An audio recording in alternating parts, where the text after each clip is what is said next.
Chapter 164. After the spring rain, the grass seemed to turn green overnight, and the color changed every day. The yellow of winter gradually disappeared, and the flowers bloomed before people were ready.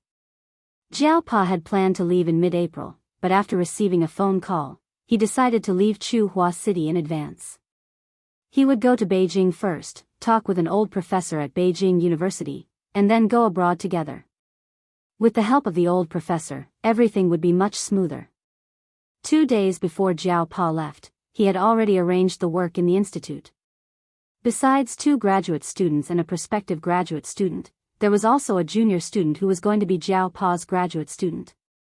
All of them were assigned tasks. The student who was going to be submitted was selected by Jiao Pa. She was also a girl, and like Xing Jing, she was not the weak type. Some teachers in the institute joked that Associate Professor Jiao liked to recruit students who looked strong. Besides his students, several family members were also called by Jiao Pa to have a private talk, including Zheng Tan. At this moment, Zheng Tan was squatting on the cat tree, seriously listening to Jiao Pa's instructions. Don't cause any trouble when I'm not here. Don't think that I don't know anything about my family when I'm abroad. Don't play dumb. I know you can understand.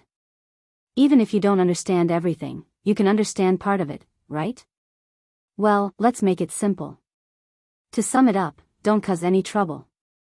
Of course, just because you don't cause any trouble doesn't mean that you're afraid of trouble. Well, that's not quite right. It was probably the first time that Jiao Pa had been away from home for so long. Thinking that he would be separated from his wife, children, and pets for at least a year, the Jiao Pa's usual calmness was not much left. And Zheng Tan was the biggest headache for Jiao Pa. That guy named Yi Hao, we talked, Jiao Pa said. Zheng Tan's ears turned to the Jiao Pa as he waited for him to continue. However, the Jiao Pa did not reveal the contents of their conversation. Instead, he took out a card. It was a card that the Jiao Pa had registered with his own identity card. The money on the card was all Zheng Tan's savings. The Jiao Pa had also received a thank you gift from Zhao Luo and the others for shooting the commercial, as well as the red packet money that Zhao Luo and the third Master Feng had given to Zheng Tan, which made the Jiao Pa's eyes almost pop out of their sockets, as well as the money that Yi Hao had forked out this time. All of these were kept in the Jiao Pa's wallet and had never been touched by it. Here, this is your card. Even your mother doesn't know the details of this card. Now, keep it safe. Just put it in this drawer. Let alone Jiao Ma, even Celestine, Yi Hao, and the third Master Feng would never have thought that the Jiao Pa would put all the money in the card that was prepared for the cats. Now, the money in the card was considered a huge sum of money for some people, but other than the Jiao Pa, no one knew where the money was kept. The Jiao Pa opened one of the drawers that was connected to the cat tree and put the card into an unlocked drawer. This drawer was the masterpiece of the third Master Feng. There were 3 small drawers on the cat tree, and if one didn't look carefully, one wouldn't notice that there was a key in each drawer. Zheng Tan had hidden the key well, so it was Zheng Tan's private property. As for the card, Zheng Tan was really surprised. He didn't think that the Jiao Pa would give him a card. After putting the card away, the Jiao Pa patted the cat tree. Do you think that if a thief comes to the house, he or she will find a card hidden in the cat tree? Zheng Tan wagged his tail. No thief would think that there would be precious things hidden in a cat nest, especially in a commoner's house like the Jiao family. After all, this kind of behavior was really crazy in some people's eyes. Zheng Tan deeply felt that normal people wouldn't think in this way. The Jiao Pa was silent for a while, then got up and went back to the bedroom. After a while, he came out with a box in his hand. Zheng Tan knew that the box contained the jade pendant that the old woman gave him when he went back to the Jiao Pa's hometown during the new year. Zheng Tan didn't wear the jade pendant much. One reason was that it was uncomfortable to wear it, and the other was that it was too eye-catching. It would definitely be stolen when he went out for a walk, so he had been keeping it with the Jiao Pa. This is also in the box. Oh, by the way, this is for you to see. The Jiao Pa took out another box and opened the lid. Zheng Tan craned his neck and looked at it. There was an artificial amber in the box, and inside it was a cat tooth. It was left by the cat that the Jiaopa once told Jingtan that the Jiaopa was indebted to. Jingtan looked at it carefully and thought about the size of his fangs when he looked in the mirror. He had to admit that the tooth in the artificial amber was bigger than Jingtan's own, but it was undeniable that it should be a big cat, but definitely not as big as the Monseigneur size. The Jiaopa just took out the artificial amber to show Jingtan, and didn't plan to put it in Jingtan's drawer. After giving a few more instructions, the Jiaopa got up and left the room. The Jiaopa left Chu Hua on a Saturday. Jiaoma drove the two children and Jingtan to send the Jiaopa to the plane. There was another teacher with the Jiaopa. He was surprised to see the Jiao family send the Jiaopa off with a cat. After boarding the plane, he joked with the Jiaopa, "Your family even brought a cat, son." The Jiaopa just smiled and didn't refute. Without the Jiaopa, the Jiao family was much quieter, at least for now. Jiao Yuan and little Pomelo were very conscientious. They woke up on time, went home, and did their homework. They even helped with the housework. Jingtan was still the same as before. He went home on time and would definitely come back at dinner time. The difference was that he rarely went to the Institute of Biological Sciences. The Jiaopa's office was often occupied. Xian and Su Chu didn't have a computer. Without the Jiaopa, these two guys often used the computer in the office to watch TV series and browse casual forums. Speaking of the computer, Jingtan had been waiting for a time when there was no one at home to play with it. Early on Monday morning, Jingtan immediately ran home after sending little Pomelo to school. He didn't have the mood to do anything else, so he was ready to hit the keyboard. When he got home, Jingtan closed the door and rushed into the bedroom to turn on the computer. Jumping on the table and squatting in front of the computer, Jingtan waited for the computer to respond.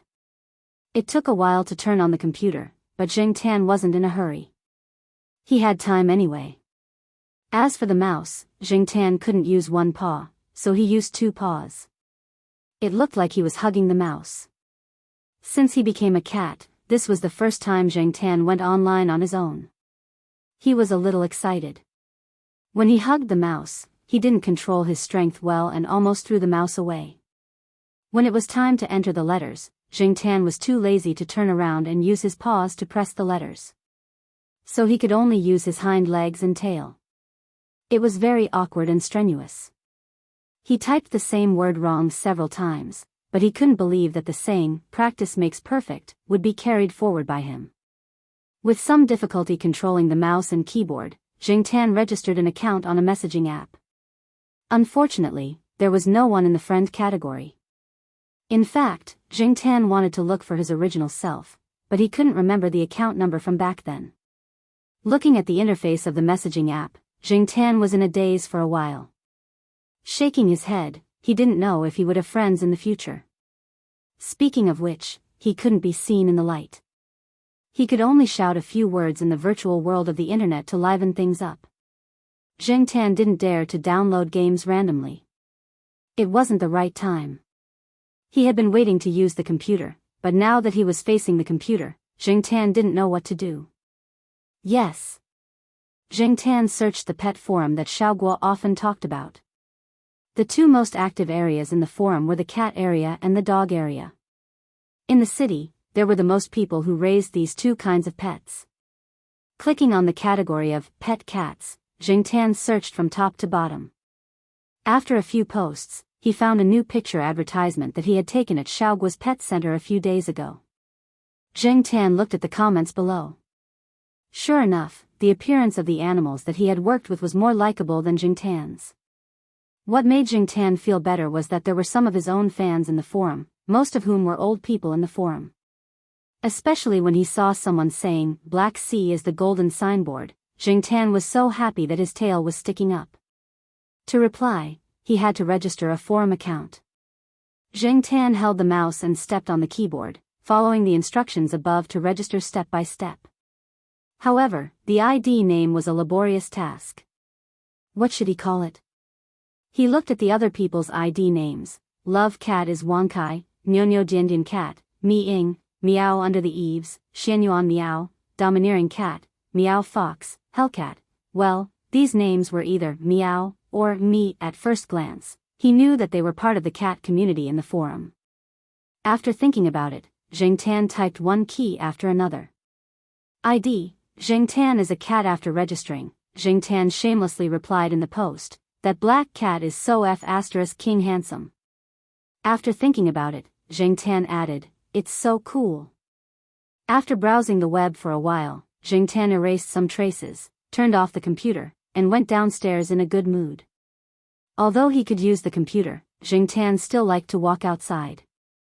Of course, if there was no one following behind him, Jing Tan would be in a better mood. Air Mao slept until 9:30.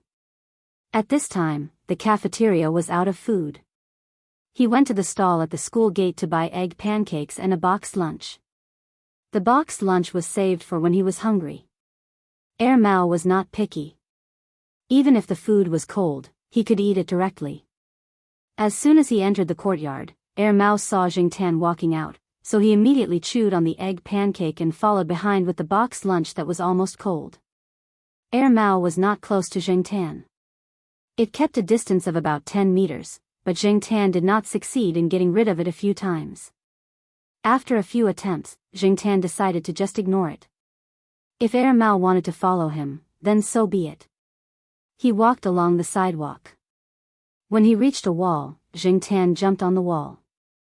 Before the Jiao Pa left, Jing Tan stayed in the school. This was the first time he came out recently. This road was still the same as before, and no earth-shattering changes had taken place. When he walked past an intersection, Jing Tan glanced into a small alley. He saw a black and white cat squatting on a tree of an unknown breed in the alley. What made Jing Tan stop was not how special the cat looked. The cat was the same as Jing Tan, an ordinary cat. There was nothing special about its appearance. What made Jing Tan curious was, what was it looking at? The cat was squatting about 5 meters above the ground. It was staring at the window on the second floor of a house in front of the tree. Chapter 165. Perhaps sensing that Jing Tan was looking at it, the cat squatting on the tree turned its head to look at the intersection.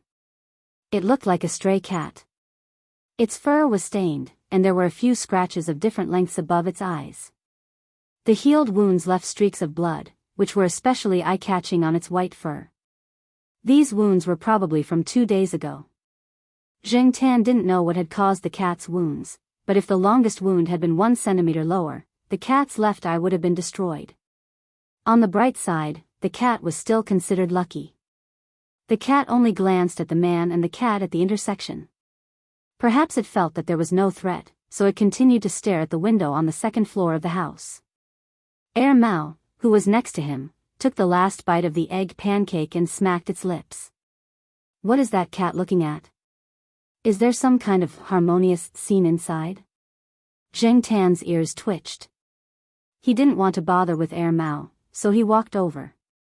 As Jing Tan walked closer, the cat looked at Jing Tan cautiously.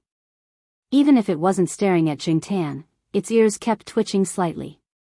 It was quite alert. Jing Tan didn't climb up the tree. He walked over just to see what the cat was looking at. Jing Tan was disappointed. He didn't need to climb up the tree. Jing Tan could see the situation on the second floor of the house from where he was standing. Because the window on the second floor was closed and covered by the curtains, he couldn't see what was inside the house. Looking at the cat in the tree that continued to stare at the window, and then at the window with the curtains, Jing Tan shook his head. It was really strange. Jing Tan didn't stay there to find out. He returned to the intersection and continued walking forward. Air Mao continued to follow behind him. Air Mao didn't feel bored. It had never walked this street before, but now it was very interested in the local snacks on this street. Although it was already past breakfast time, many shops and stalls weren't just for breakfast. So, Air Mao bought and ate as it walked. There was a shop that sold green bean pancakes that Air Mao bought and carried with him. Some of the people on the street were already familiar with Jing Tan. Some of them even took the initiative to greet Jing Tan. Although they did not know Jing Tan's name, they would occasionally say a few words as if it was their own pet, or talk to the people next to them about the black cat, trying to guess whose pet it was. There were many alleys in the old neighborhood. There were many narrow alleys that could only allow 2 or 3 people to walk side by side. These alleys were also filled with all kinds of stories. Jing Tan had seen many of them after walking on this street for so long. Fighting, extortion, drug abuse, cheating, and so on. There was a wide range of ages, regardless of gender, age, or profession. Perhaps this was also part of the culture of the alleys? Just like at this moment, Jing Tan's ears twitched as she looked at a narrow alley. There was a concave area in the alley that was used to store rubbish. 2 young men in their early 20s were standing there, talking to the person in the concave area. Jing Tan listened to the voices and intermittent conversation. He didn't want to meddle in their business. Just as he was about to leave, he saw Mao walk into the alley. Mao didn't walk further in. After taking 2 steps, he leaned against the wall next to him. He carried the things he bought on the way here with one hand and ate a green bean pancake with the other. Jing Tan jumped onto the wall, ready to see what Mao, this foodie, was going to do. Good Samaritan. The 2 young men had already gotten the money. They counted it and walked out of the alley. When they looked up, they saw a person standing at the entrance of the alley. They put the money in their trouser pockets, looked at each other, and continued to walk out with their hands ready to take out their weapons. Mao wiped the crumbs around his mouth with his thumb and walked in. One of the young men gathered his emotions and was about to say something. Before he could say anything, Mao was already in front of him. The next moment, he fell down. He didn't even have time to see how the person in front of him did it. The other young man was about to take out his knife, but before the knife appeared, Jing Tan heard a soft, crack sound. Before the person could finish screaming, his scream stopped abruptly. In just one move, Mao had only used one hand to knock out the 2 men in the blink of an eye. Jing Tan looked at the 2 men lying motionless on the ground and twitched his ears. They were indeed Celestine's juniors. They were really fast. The person who was standing in the concave area of the alley heard the noise and stretched his neck to look out. He happened to meet Mao's gaze, and then the child shrank his head back. He didn't dare to stand out at all. He was probably still praying that Mao wouldn't target him. He didn't want to be the companion of the 2 men lying on the ground. Mao only glanced at the garbage dump and didn't look at it anymore. Walking to the 2 men who were lying on the ground, Mao reached out and rummaged through their clothes and trouser pockets. The money he took out totaled up to 1,000 yuan. Then, he put all of it into his own pocket, not even sparing a 50-cent coin. He even looked as if he had a clear conscience. Jing Tan was speechless. What the F***ck? Demon on demon? Alright, Jing Tan was just wondering if Mao would be righteous and return the money. As expected, he overestimated Mao's character. After putting the money away, Mao patted the dust off his jacket. He didn't look at the 2 men lying on the ground and the person in the garbage dump. He turned and left, leaving the student who had stuck his head out of the garbage dump to watch the situation in the alley. He stood there with a complicated expression and felt like crying, but no tears came out. After walking out of the alley, Mao looked at the wall and saw the black cat on the wall looking at him with disdain. What? You don't like it? You think I should return the money to that little brat? Mao snorted and said, that kind of brat is obviously not a good person.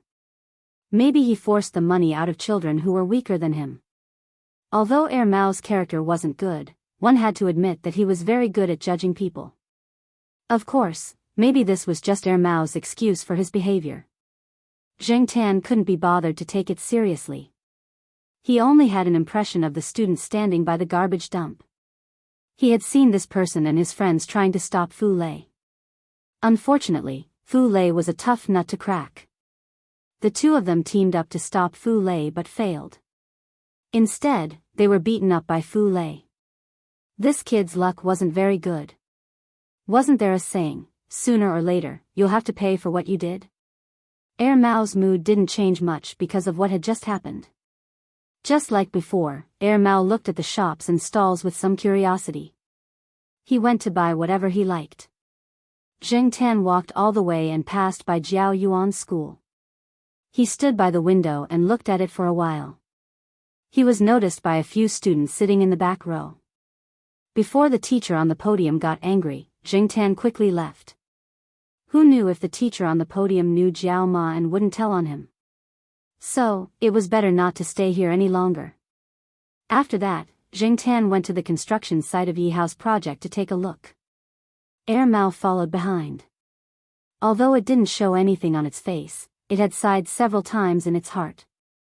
Especially when it saw the way the people at the construction site looked at Jingtan, Mao realized that this cat was really popular. It followed Jingtan to familiarize itself with the street.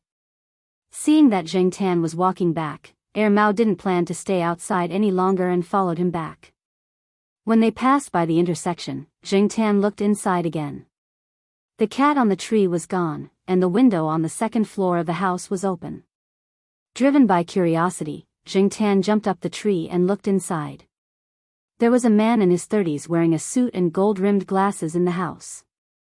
At the moment, he was holding a cup of coffee and sitting in front of the window.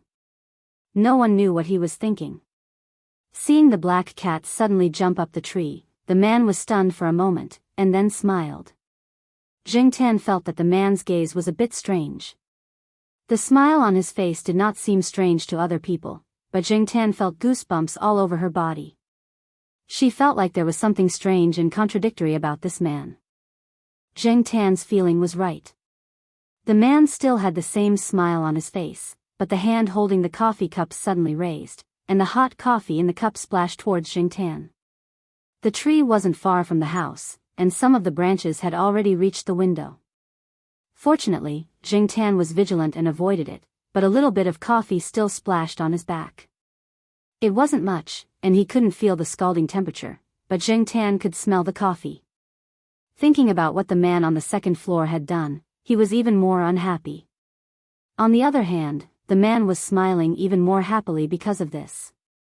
After Jingtan ran some distance, when he looked at the window on the second floor again, the man was no longer by the window. He probably went to pour coffee again. Pulling his ears, Jingtan glanced around. There was a stone under the tree. Looking at the window on the second floor again, there was still no one. Jingtan carefully approached the tree, in case something splashed down from the second floor. When he reached the tree, Jingtan pushed the stone further away. Because there was a wall between the tree and the house, it would interfere with Jingtan's movements. When he felt that the distance was just right, Jingtan reached out two front paws to grab the stone, then threw it towards the window on the second floor.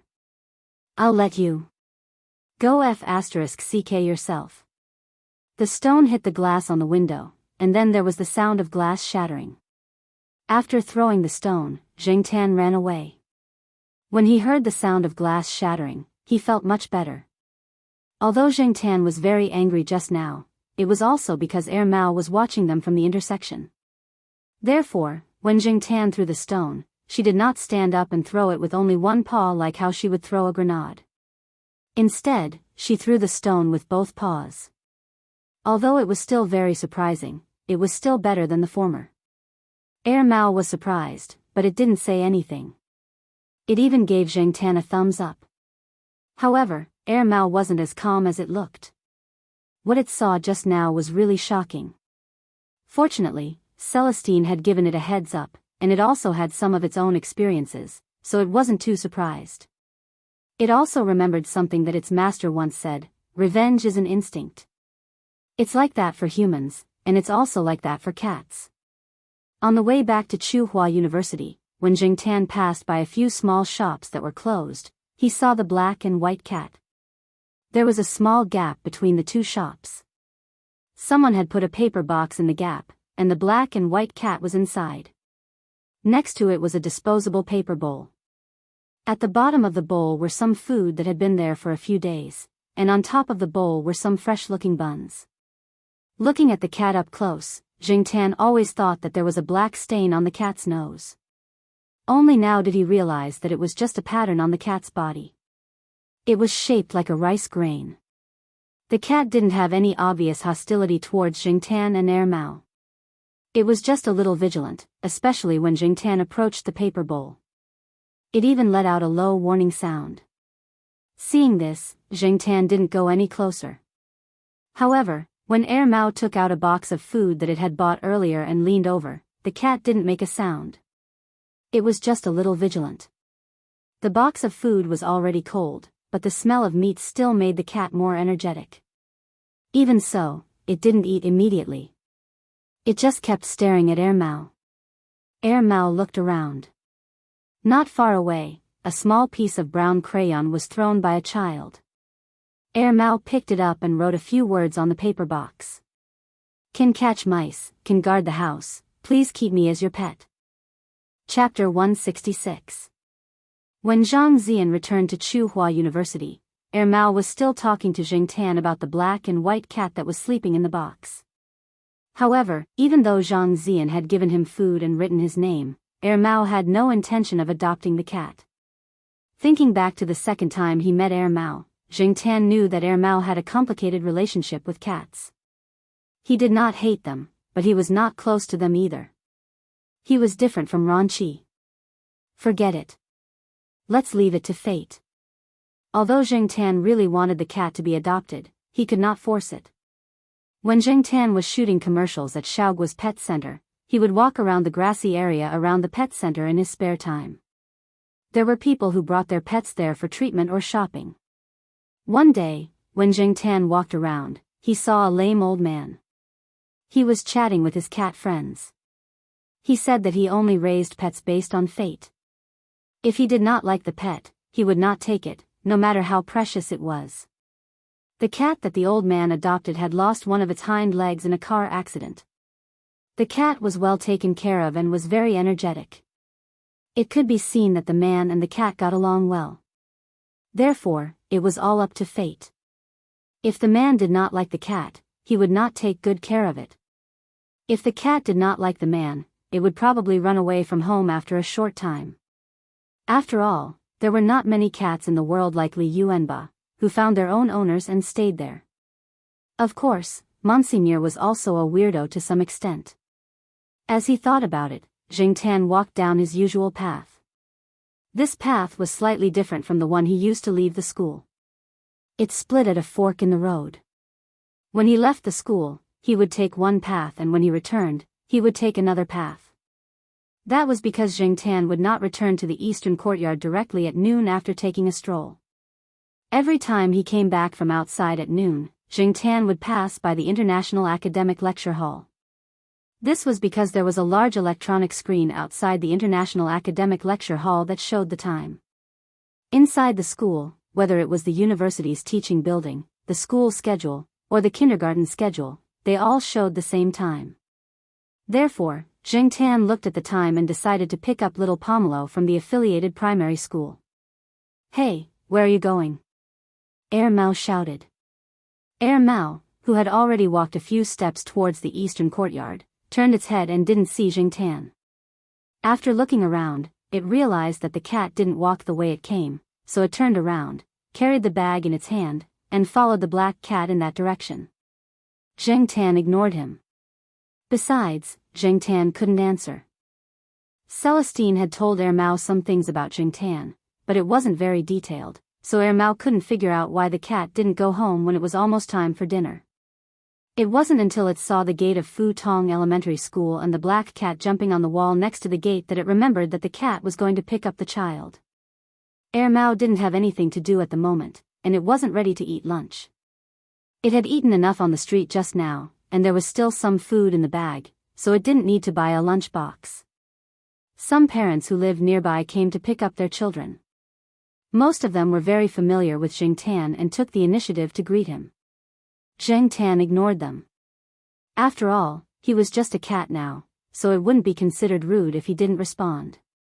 After the school bell rang, the children who went home at noon ran out one by one. Little Pomelo saw Jingtan and trotted over. She looked at Mao and waited at the gate with Jingtan. Mao was puzzled. Who were they waiting for? 6 or 7 minutes later, Jiao Wei ran over. Sorry, the last class was a little late. Jiao Wei said to little Pomelo, then looked at Mao who was standing next to him. There were no other parents around, and Mao looked unfamiliar. Since they didn't know each other, Jiao Wei didn't plan to take the initiative to talk. He took little Pomelo and walked out of the school gate. "Hey, where are you going?" Mao followed and asked. Jiao Wei looked at Mao in confusion. Who was this person? He looked at little Pomelo and saw that little Pomelo was also confused. It didn't look like it had seen someone familiar. "You are?" Jiao Wei asked. "I live downstairs from her house, on the 3rd floor. I just moved here. My surname is Wang."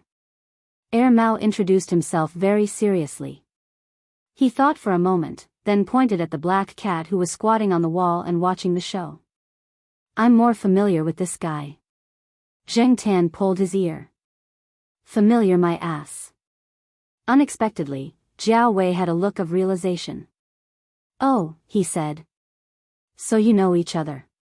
Not to mention Jiao Wei, little Pomelo also lowered her guard around Mao. This made Mao even more surprised. He didn't expect that it would be so effective to build a relationship with a cat. This cat's reputation was greater than a human's. Jiao Wei also introduced himself briefly, then smiled at Mao and said, "Brother Wang, let's go out together. Lunch is on me. Don't be shy. It's my own shop. If you like it, we can go there again next time." Mao didn't refuse. "Okay, I'll go check it out first." During lunch, Mao chatted with Jiao Wei. They talked about Celestine. "So you're Brother Ling's friend. Sorry for the disrespect."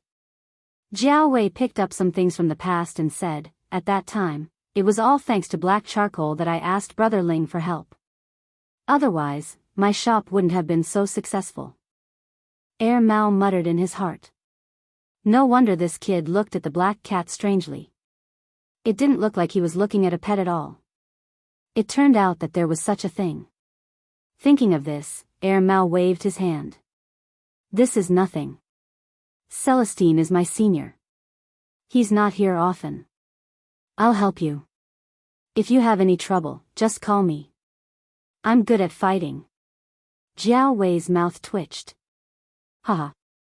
When they left the small restaurant, Mao left 2 bags of snacks in the shop. Although Jiao Wei's parents had been here for half a year, they had only been to the old street less than 3 times. It was impossible for them to have time to go there often. Some of the snacks were really uneaten. In the afternoon, after sending little Pomelo to school, Zheng Tan returned home. To be safe, Zheng Tan locked the door. He turned on the computer, entered the password, and went online. After browsing the web for a while and reading all kinds of gossip, Zheng Tan logged into the pet website. Originally, Zheng Tan wanted to see the post that reposted the picture he took to satisfy his vanity. However, after opening it, he found that the hottest post was about a recent cat abuse incident. There were some pictures in the post. A 20-year-old college student was next to him. A cat was lying on the ground. The cat's eyes were still bleeding and there were many wounds on its body. The following pictures were all about the student and the dead cat on the ground. Some were taken at close range, and some were taken from various angles. Zheng Tan felt a chill down his spine. It was like watching a horror movie. If Zheng Tan was still a human, these pictures would not have made him feel this way, but now he was a cat. He had been through the experience of cat traffickers and cat meat restaurants. The experience was too deep. When he connected these pictures to these pictures, the visual and psychological impact was too great. Even the scene of the tattooed man throwing the kitten in the old building district wasn't so bloody. The student in the picture didn't look like the evil people on TV. Zheng Tan continued to read the introduction of the student. He was from a well-known university in another province. He was a top student. His father was a big boss, and his mother was also a senior executive. Famous university, top student, cat abuse. These words seemed very incongruous when put together, but this was the truth. Moreover, there were already more than 10 cats that had died in the hands of this student. Maybe more. The student said that he couldn't remember clearly. Zheng Tan never knew that in addition to those scumbags like the tattooed man, there would be such a top student who abused animals. Instead of continuing to look at the pictures that affected his mood, Jingtan continued to read the replies of the netizens. F***ck, this is so F***king cruel. What top student? Character has nothing to do with education. Drag him out and shoot him 100 times. Now, in addition to guarding against cat traffickers, we also have to guard against those who adopt cats with ill intentions. Don't do bad things with good intentions. It's too late to regret if you entrust the cats to those who make promises but speak like farts. Recently, I suddenly found that there are fewer cats near my house. I thought it was because of cat traffickers. Could it be that some pervert caught them and abused them? Where did so many perverts come from? Don't scare yourself. The most important thing is to take care of your cats, especially those who are free-range. You have to pay more attention to them. From the perspective of a previous human, Jingtan certainly wouldn't care about this matter. With Jingtan's character, he was too lazy to care about this kind of thing, let alone argue with people on the internet. But now, this feeling was very complicated. A netizen with the ID, Grumpy Cat, commented, the reason for growing up. The father's indifference. The mother of a career-oriented woman doesn't have time to care. From a psychological point of view, indifference is worse than violence in a family relationship. It means that your existence is worthless. In the process of being ignored, children can easily learn to ignore other people's feelings. A netizen with the ID, Cat Mage Xiao AI, commented, some people give a very different feeling outside and at home. On the outside, they appear to be passive and obedient, but on the inside, they are full of hostility and aggression. In front of the leaders, they flatter and cater to them, but suppress their true feelings, so the inner conflicts and contradictions are very strong. When they use violence or other extreme means in the face of vulnerable groups, it doesn't simply mean that they are dissatisfied with the performance of the victims of violence or abuse, but it is a behavior that is caused by multiple layers of pressure and anger superimposed together. This was a relatively rational analysis. The more he read, the more intense the argument became. Zheng Tan turned 2 pages. Can't they accumulate some good karma? What's the point of talking about karma with animals? Karma has long been exhausted. Everyone, calm down. Your cat's eyeballs were dug out and beaten to death. How can you bear it? Aren't these all stray cats? Stray cats can be killed indiscriminately. Doesn't it count as killing the innocent? He's not wrong. At least legally, he's fine. Poor stray cat. We can't abuse people like we abuse cats. Since he has decided to repent, everyone should give him a chance, instead of creating pressure for him and leading social groups to exclude and scold him. This will destroy him. This is so F***king funny. Will he really change just because he says he will? There's a good saying, a dog can't change its habit of eating shit. Upstairs, you're slandering me. The post was quickly refreshed to 10 pages. Zheng Tan roughly looked at the posts on the next few pages. The posts that started the war of words were not so elegant. They even began to greet the ancestors. Some people were strongly condemning. Since the law could not punish, they used social morality and public opinion to put pressure. Another group of people felt that it was just cat abuse, not murder. Since the student admitted his mistake and decided to repent, everyone should forgive him. Why should they destroy a person for a few cats? Of course, in the cat area forum, there were more people in the front. Most of the people in the back were not actually from the cat area forum, but from other areas. Zheng Tan looked at the replies and thought of the black and white cat that was nestled in the paper box with injuries on its body. Perhaps it had also been abused, but it was luckier. At least it was still alive. In fact, Zheng Tan knew that no matter how much they quarreled now, the standards for humans and cats would always be different. This was inevitable. After a few years, the elite would still be the elite, and the abused cats would no longer be there. In terms of the racial concept, society was always more tolerant of people, especially those who were successful in their careers when they were young. In the end, they still lived in a gorgeous world where they were surrounded by stars. If Zheng Tan was still human, he would definitely not think so much. But now, his heart was filled with panic. When he came back to his senses, Zheng Tan refreshed the web page and found that the number of replies to this post had already reached 15 pages. The war of words was still escalating. After thinking about it, Zheng Tan raised his paw and dragged the mouse. He clicked on the reply button and typed a sentence. Chapter 167. In the cat forum, there were many people who often joked about cats, so Zheng Tan's reply didn't make the other netizens feel anything special. Zheng Tan's reply was quickly drowned out by the quarreling replies. Even if someone saw this sentence while scrolling through the post, they wouldn't have much of an impression of this sentence that didn't seem to have much meaning. Zheng Tan didn't intend to get any opinions from other people. He turned off his computer and went to sleep on the balcony. A day later, when Zheng Tan opened the forum again, the post had been deleted. There were many other posts in the forum. After skimming through them, Zheng Tan wasn't in the mood to continue reading. Since it was still early, he was going to see the black and white cat. Today, without Air Mao, Zheng Tan felt much more at ease. When he passed by the box, Zheng Tan didn't see the black and white cat. Air Mao's lunch box had been finished, and there were some leftovers in the paper bowl in front of the box. There were many fish bones in the rice, and because of the weather, there was a rancid smell in the paper bowl.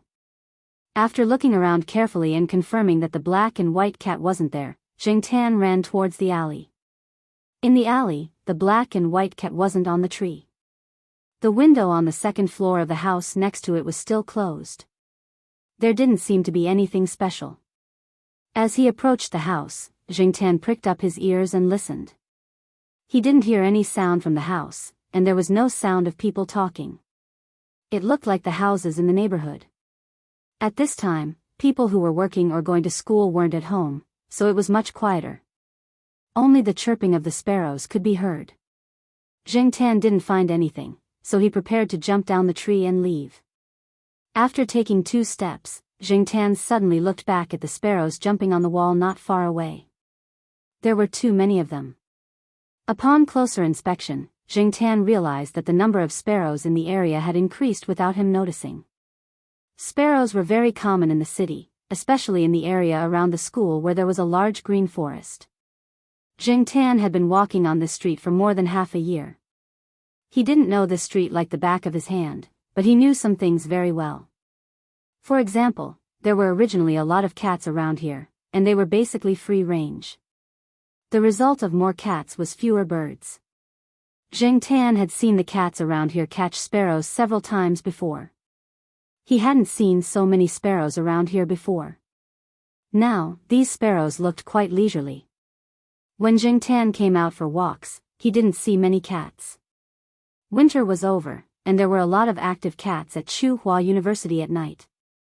The residents around here might also think that since the new year had just passed, they were probably taken away by cat trappers. After all, cats used to go missing during the new year. Others didn't know, but Zheng Tan knew that ever since he was taken away by cat traffickers, Celestine, Yihao, and the third Master Feng had all intervened. Although it wasn't that there were no cat trappers in Tsinghua, it was much less than in the past few years. Was it such a coincidence that cat traffickers made their move around here? Zheng Tan recalled the replies he saw when he was browsing the forum. There were many possibilities why there were suddenly fewer cats around, but Zheng Tan didn't want it to be the one he guessed. He looked up at the house. Why did the black and white cat keep staring at that house? Was it curious? Or was it hatred? Unable to think of an answer, Zheng Tan decided to find it himself. Jumping on the wall, Zheng Tan looked at the layout of the house. The side of the house faced the wall, and the door was closed. The house had a small yard, probably only 7 or 8 square meters. Nearly 2/3 of the yard was a flower bed that was higher than the ground. There weren't many flowers in the flower bed, and the soil in many places had been turned over. The only place that hadn't been moved was the 2-meter-tall tree in the middle of the yard. It was of an unknown species. However, the branches of the tree were bare, and there were no signs of sprouting. There was no green at all, and he didn't know if it was dead or alive. The back door of the house was closed, and there was a very strange smell in the small yard. Zheng Tan sniffed. He couldn't tell what it was, but it didn't feel good. Jumping down from the wall, he didn't land on the flower bed. This flower bed always gave Zheng Tan a creepy feeling. The temperature had obviously risen, and the weather was clear. It was rare to see the blue sky, and it should have given people a fresh and refreshing impression. However, standing in the yard, Zheng Tan felt a little cold. Gusts of wind blew, forming a whirlpool in the yard. On the ground, thin pieces of plastic paper that came out of nowhere were lifted up by the wind. They floated in a circle and then fell down. Some of the hair on Zheng Tan's body was also blown by the wind. It was completely different from the usual leisurely feeling of sunbathing. Instead, Zheng Tan felt that every strand of hair was transmitted through the nerves under his skin, and the subtle feeling was transmitted through the nerves under his skin. Suddenly, a soft sound came from the wall, startling Zheng Tan. He turned his head and saw that it was the black and white cat. Seeing Zheng Tan here, the cat was also surprised. It hesitated on the wall before jumping down. Unlike Zheng Tan, it landed on the flower bed. Seeing that the black and white cat was vigilantly staring at him, Zheng Tan took a few steps back. He didn't plan to fight with the cat here. Perhaps it felt that Zheng Tan was no longer a threat. After looking at Zheng Tan a few times, the cat sniffed around the flower bed. It found a spot and then began to dig with its claws. What was buried in there? Zheng Tan was curious, but his intuition told him that there was definitely not a beautiful scene under the soil. Perhaps it was buried a little deep. Fortunately, the soil in the flower bed wasn't solid. After digging for about 5 minutes, the cat stopped, sniffed there, and then continued digging. There was nothing around for Zheng Tan to stand on to see the situation in the flower bed. Since no one was paying attention, Zheng Tan stood up and used his 2 hind legs to support himself. The cat had dug a hole in the flower bed. In the hole, Zheng Tan saw a cat's foot exposed. The rest of the foot was still buried in the soil. Although there was soil stuck to it, Zheng Tan could still see some black lines crisscrossing the sole of the foot. It looked like it was burned. The cat was still digging. Zheng Tan didn't want to look anymore. He was sure that there was definitely more than one cat buried in there. Sometimes, cats were more vengeful than dogs. Zheng Tan didn't know what the cat buried in the flower bed had to do with the cat, but the cat remembered this grudge. Otherwise, it wouldn't have squatted on the tree for so long. At that time, Zheng Tan couldn't see the cat's eyes when it squatted on the tree and stared at the house. It could be hatred, or it could be something else. Without looking at the flower bed, Zheng Tan jumped onto the window at the back door of the house. The window was still closed. Inside was the kitchen. Zheng Tan stood on the windowsill. Looking through the transparent glass window, he saw something on the ground inside. Zheng Tan was very familiar with this thing. Every time he saw this thing, Zheng Tan was quite angry. F***ck, a cat cage. Whenever she saw the cat trap, Zheng Tan would recall the unpleasant experience she had in the past. A cat cage wasn't difficult to make. Anyone who was familiar with rat cages could make one themselves. However, suddenly seeing a cat cage in a clean kitchen made him feel a little out of place. Why would such a thing exist in a seemingly elite family? All of this made Zheng Tan certain that the guy with the lousy coffee was really not a good person. In the backyard, the windows were closed very well. The ventilation area was blocked by barbed wire. Other than this, the windows on the first floor were basically all protected by anti-theft nets. Zheng Tan couldn't find a place to enter. Since there was no chance on the first floor, he would look for it on the second floor. Jumping onto the wall, Zheng Tan walked around and finally found a small window on the side of the wall. The glass window was half open, and the other half was blocked by a screen. However, the screen could only block insects, not cats. Zheng Tan estimated the distance from the wall to the other side. He tiptoed and kicked his hind legs to jump over. Zheng Tan had mastered the skill of jumping over walls and windows. Therefore, Zheng Tan was very confident in this jump. However, the small window looked quite ordinary, but when Jingtan put his paws on it, he found that it was slippery. If it wasn't for his quick reaction to kick a few times on the wall and hook his front paws on the metal net on the screen window, he might have fallen. Falling from the second floor wasn't a big deal for a cat. However, the gap between the house and the wall was a drainage ditch. Originally, there were some stone slabs above the drainage ditch.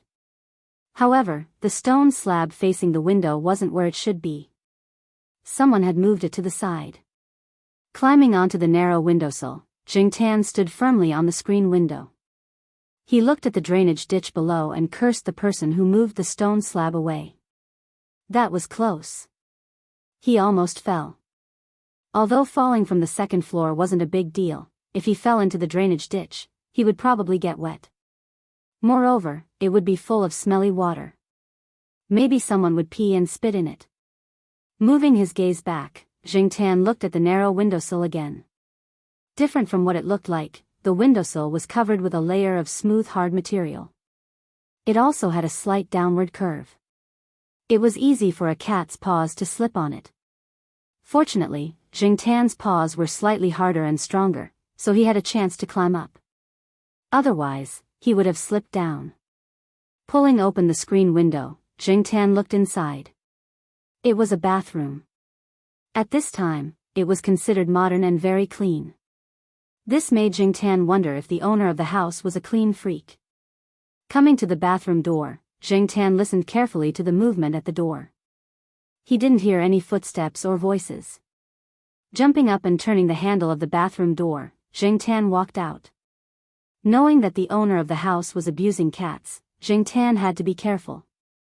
He didn't want to be careless like when he jumped out of the window. The house was tidy.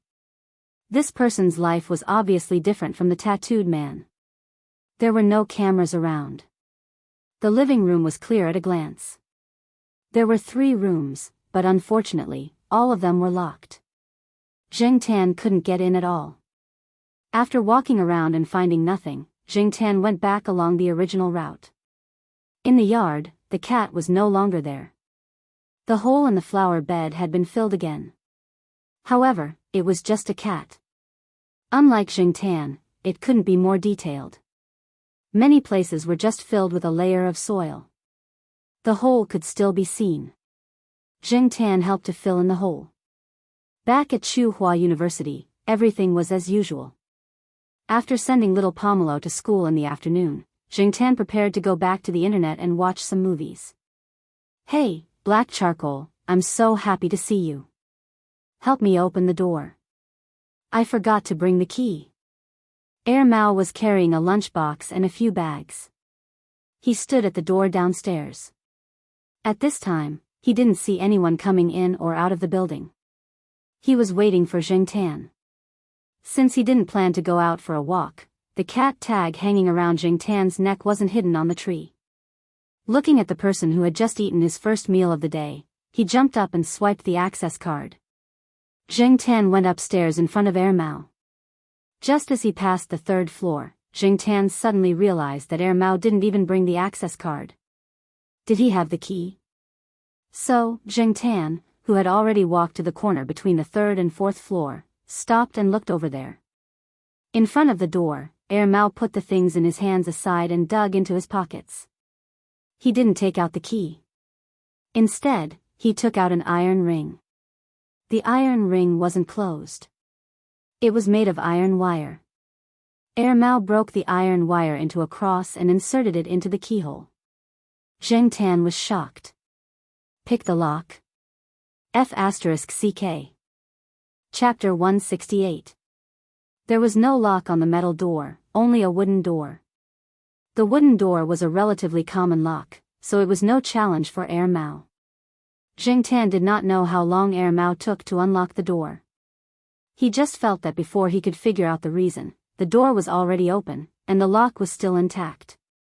In the past, Jingtan had only heard of things like master keys. This was the first time she had seen someone use a piece of iron wire to open a door. Before this, she had thought that these things only existed in legends. The saying that masters were among the people was not wrong at all. Air Mao had bought a lot of things when he went shopping. There were biscuits, instant noodles, fish balls, shrimp dumplings, and other frozen food. This guy only cooked instant noodles and dumplings in the kitchen. He wasn't good at anything else and was too lazy to cook.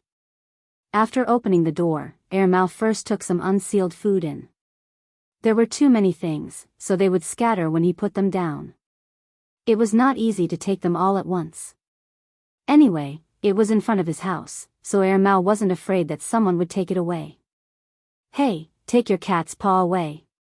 Don't open my things." After saying that, Mau took the things in. Zheng Tan pulled his ear and sniffed the plastic bag with the supermarket's name printed on it.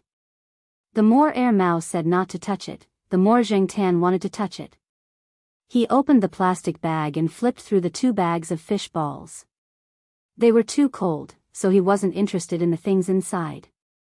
Zheng Tan didn't pay attention to the things in the bags anymore.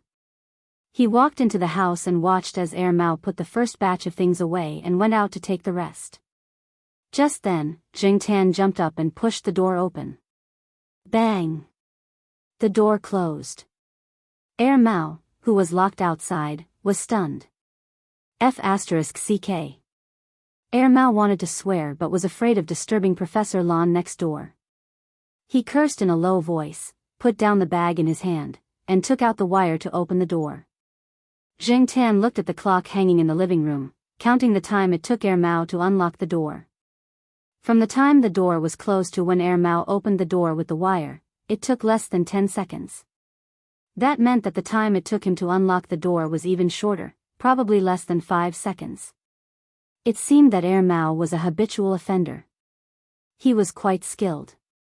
Mau came in with a bag, cursing. Zheng Tan turned a deaf ear to his words. Zheng Tan really wanted to learn the skill of picking locks, but cat claws were too weak and inflexible, so the difficulty of picking locks was quite high. Mau tidied up everything and sat in the living room, watching TV and eating his lunch box. Zheng Tan squatted on the chair beside him and stared at Mau's iron wire pocket. He was thinking about how to trick Mau into helping him. Being stared at like this, Mau found it hard to ignore. The cat in front of him didn't seem to want to eat the food in his bowl. If it wanted to eat, it would have already started barking. "What are you looking at?" Mau was chewing rice. A grain of rice was stuck to his chin. "This?" Following Zheng Tan's line of sight, Mau took out the iron wire from his pocket. The iron wire was already placed around the city wall. Mau seemed to have found someone to show off to. "What's wrong? Do you admire my lockpicking skills? Hey, this kind of lock can be opened with just an iron wire." Mau bragged for a while, his saliva flying everywhere. Zheng Tan stepped back in disgust. "Have you heard of tinfoil picking? Someone said that a piece of tinfoil can open the locks of an entire neighborhood. Although it's a bit exaggerated, tinfoil is indeed a good tool. Also, different locks may look similar, but they may require different tools to open. Here." Mau took out a small leather bag from the inside pocket of his jacket. "Hey, this is my treasure bag. With this, I can open most of the locks in the school, not to mention all the locks in the school, except for the electronic locks." Zheng Tan was just thinking that this guy wasn't invincible when Mau added another sentence. "There's another set of tools for the electronic lock. Unfortunately, I didn't bring it with me." Zheng Tan was speechless. What exactly did Wei Ling's junior brother do in the past? Did he have a black file or something? Tell the Jiao family to stay away from this guy in the future.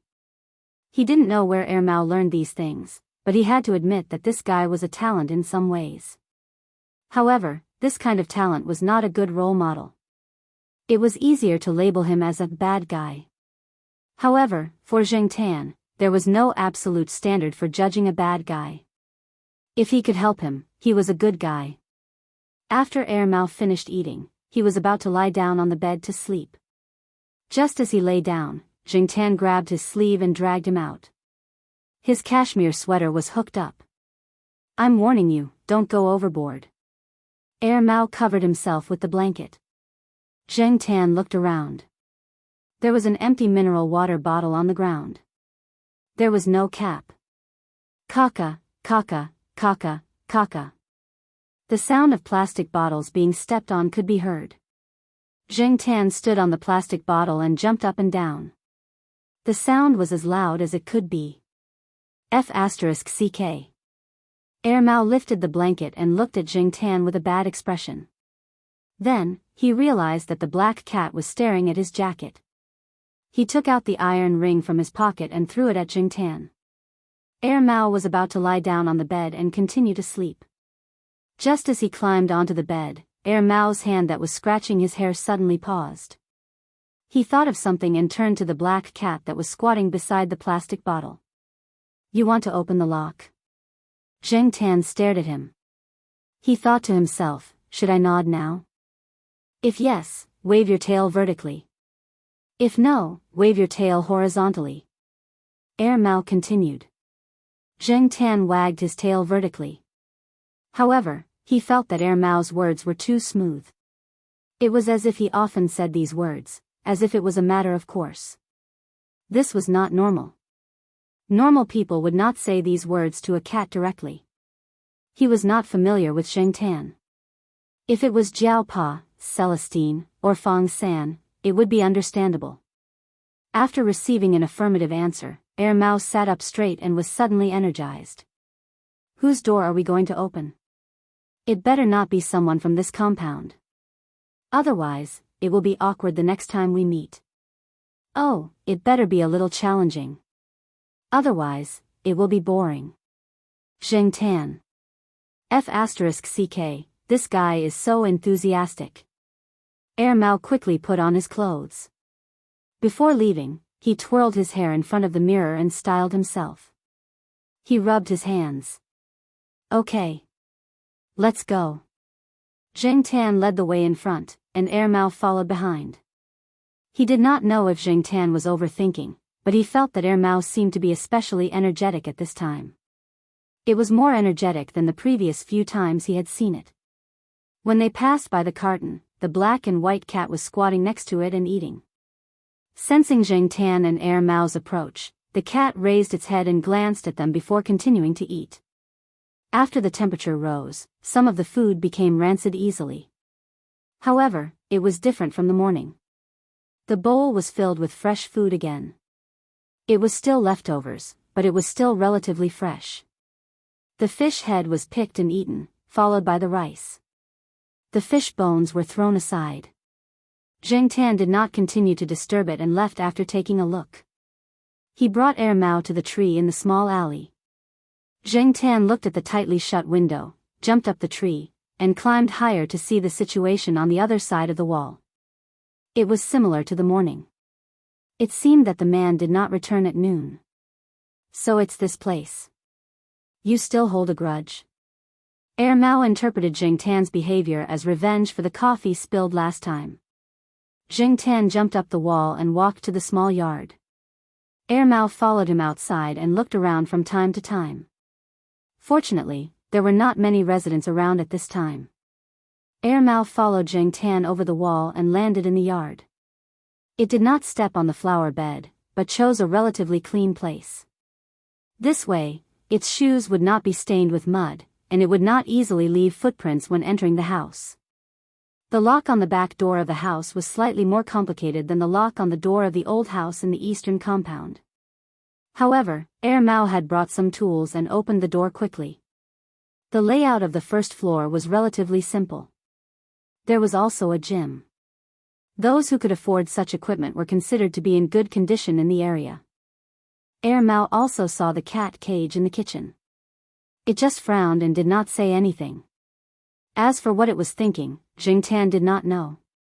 When they came to the second floor, there were 3 closed doors. Jing Tan did not care which one to open first. Since the man abused cats, and there were no other suspicious items on the first floor except for the cat cage, it must be in the 3 locked rooms on the second floor. He just had to wait for Mao's performance. Mao did not feel nervous about illegally entering someone's house at all. At the same time, it did not have the excitement and liveliness that it had when it first came. It looked quite calm, and its behavior was very natural. Mao did not immediately take out the tools to open the door. Instead, it walked around the second floor and looked at the doors one by one. This should be the bedroom. This is the study. As for this, I don't know. Let's open this first. The lock of this room is also more complicated. It should give us a surprise. Zheng Tan did not know how Mao determined which room was used for what, but it seemed to be quite professional. Although the lock of this room was a little complicated, it did not take too long for Mao to come prepared. After fixing the lock, Mao pushed the door open a gap and looked inside. The door was a little thick. Zheng Tan felt that it could be used as a security door outside, but it was just a door to a room here. After making sure that there was no one inside, Mao opened the door and walked in. The sound insulation in the room should be very good. The chirping of the sparrows outside could not be heard at all. The room could be seen at a glance. There was a desk on one side, and there were some simple decorations on the desk. And on the opposite side of this office desk was, Mao walked over and pulled open the cloth curtain, revealing the object that was blocking it. It was about 1.5 meters long, close to 1 meter wide, and close to 2 meters tall. One side was transparent, and there was a layer of tempered glass facing the desk. The person sitting at the desk could clearly see the inside of the object. At first glance, Zheng Tan did not know what the object was used for. He even thought that it was some kind of bathroom. But seeing that Mao's expression was not right, Zheng Tan climbed onto Mao's shoulder and looked inside. I saw this thing on TV when I was young. This is just a simplified version. But I really did not expect that there would be people in this place who would make this in their own home. Mao said in a low voice, there is a dish called roast duck feet. It is to put a live duck on a slightly hot iron plate, and then heat up the iron plate with seasoning. The duck moves on the iron plate because of the heat. In the end, the duck feet are cooked, but the duck is still alive. This is similar to this. Zheng Tan's eyes looked through the transparent tempered glass and stopped at a layer of metal net at the bottom of the object. It turned out that the burns on the cat's feet came from this. Mao looked around the room, and then walked to the window. The window in the room seemed to have not been opened for a long time. The thick curtain completely blocked the light outside. Mao found a suitable place and took out a miniature camera that was only half the size of a pinky finger and installed it. Chapter 169. This room gave Zheng Tan the feeling that there was no surprise, but rather a great shock. He shuddered at the thought of the roast duck's feet that Mao had mentioned. After installing the camera, Zheng Tan and Mao left the room and went to the other two rooms. The curtains in the bedroom and the study were well covered. There were some work-related documents in the bedroom and a few locked cabinets. Mao was not very interested in them. As for the study, there was a desktop computer with a password set. Mao was not that skilled and did not bring the relevant tools. However, Mao also placed a camera in an inconspicuous place on the bookshelf. This person is either too cautious or timid. He doesn't dare to let others know what he is doing. Even the curtains are covered so well. Or maybe he has a dark mind, Mao muttered. Zheng Tan did not smell the cat in these two rooms, or maybe it was covered by the air freshener sprayed. After Mao installed the camera, the man and the cat cleaned up some traces and prepared to leave. When they went out the back door, the black and white cat was squatting on the wall looking at Zheng Tan and Mao. It was not very vigilant, but more curious. It also felt a little closer to Mao. It remembered that this person had given it food, and the food was very delicious. Back in the eastern courtyard, Mao had just stepped into the house when Zheng Tan squeezed in. He wanted to see what Mao was going to do next. Unfortunately, Mao did not intend to let Zheng Tan watch.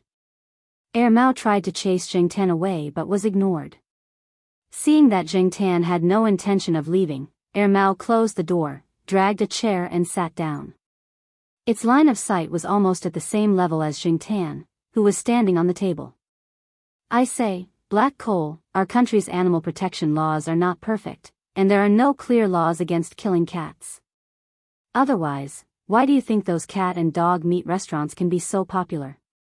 However, killing cats is different from abusing cats. The only way to deal with cat and dog abusers is to condemn them. Of course, if condemnation is useful, your cat's standard of living will probably be improved. Unfortunately, it is useless. Mao made a helpless gesture. But these days, sons compete with their fathers and pets compete with their owners. If your cat daddy can increase his influence, you can show off everywhere. Mao seemed to be explaining to Jingtan and convincing himself at the same time. Well, look at the guy we met. Even if you go and sue him, you won't get any results. Even if you throw him into the police station, he will still be able to come out. At most, he will receive a light punishment. If we were to talk about the law, what I did was more serious than him killing and abusing cats. Moreover, not to mention the whole country, even in Chuhua City, there was definitely more than one cat abuser. Perhaps there were more people who adopted more intense methods. You and I don't know who those people are, but we have to create some pressure to make them restrain themselves.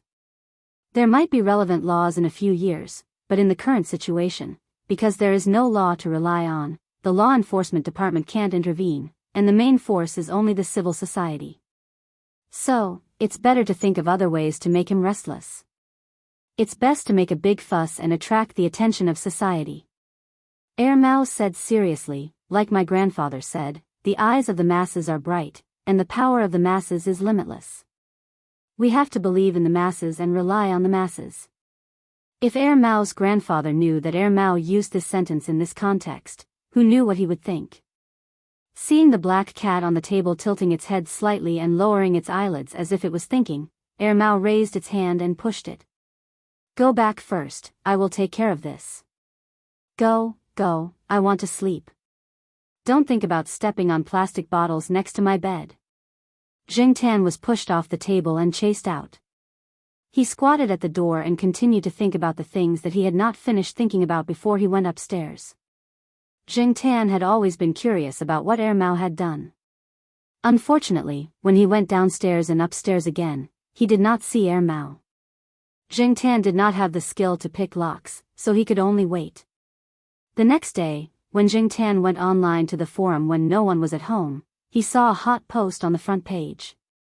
It was from the cat section. Because the discussion was too hot, it was pushed to the front page. Jingtan clicked in to take a look. The title of the post was not long, Cat Abuser Scum Again. The poster was a guy with the ID, all the good names have been taken by cats. It was a detailed and emotional description of what he had seen, heard, and felt. The description of the matter was clear and the rendering was strong enough. Coupled with the pictures, it was impossible for the post not to explode with noise. In addition, there was a top student who abused cats some time ago, and now there was another, social elite, who abused cats, adding fuel to the fire. The pictures in the post were all familiar to Jingtan. The familiar flower bed, the familiar cat's paw with burns and mud, the familiar object. Only the person in the post was censored. The specific name was not mentioned, only the surname was written in the form of X. Jingtan's computer skills were not very good. In the past, he only knew how to watch movies and play games on the internet. He did not learn any other high-end technology, so now Jingtan did not know the IP address of all the good names have been taken by cats. He could only see the registration time of this person. The registration time showed that it was 3 years ago. As for the poster, it was either Mao or someone that Mao knew. As he continued to scroll down the post, he found that one after another people revealed the occupation and residential address of the person in the picture. They either heard it from a friend or found out about it through some channels. Someone also mentioned the Chuhua Morning Post. This year, the Jiao family did not subscribe to the Chuhua Morning Post, so Jingtan did not know what was reported in the newspaper. However, according to what the netizens said, it seemed that the Chuhua Morning Post only mentioned it slightly. It was not very specific, and it sounded like a small piece of news that would not attract attention. It seemed that the power was not strong enough. Or, did Mao have a backup plan? He always felt that the guy would not end things so simply. Jingtan scrolled forward and carefully looked at the original post. A few of the pictures in the post were about the object. In the pictures, the metal net at the bottom of the object was connected to a certain voltage, and the cat that was locked inside jumped up high. When the cat's feet stepped on the metal net, there would be electric sparks. Zheng Tan had seen the cat in the picture before. It was one of the cats in the surrounding area. He did not know what the cat's owner would do if he knew the truth. In addition to the pictures that showed evidence of cat abuse, the post also listed an example of a violent cat that had been punished in the past. It told everyone to think twice before you act. As for how to think twice before you act, the post did not mention a word about it. Many people had already understood and began to think about how to play the game. Maybe this post was just a temporary post. Before this, if it were up to Zheng Tan, it would have been better to solve it directly, just like how he had scared the tattooed man. But now, what did Mao want to do? Did it really want to make a big deal out of it? During lunchtime, when Zheng Tan followed little Pomelo upstairs, he saw Mao coming back with a thermos lunchbox. He stopped at the door of the third floor and stared at it. He did not continue to follow little Pomelo upstairs. "I'll take you to watch a show tomorrow morning. Don't sleep in." Mao did not wait for Zheng Tan to respond and slammed the door. Watch a show? Sure enough, there was a backup plan. The next day, Zheng Tan woke up early. As usual, he had to send little Pomelo to school. It was rare to see Mao yawning when he went downstairs. This guy usually slept until noon, so it was rare for him to wake up early like this. After sending little Pomelo to school, Zheng Tan followed Mao to the old street. There was a rice noodle restaurant not far from that person's house. Mao sat there and ate his breakfast leisurely.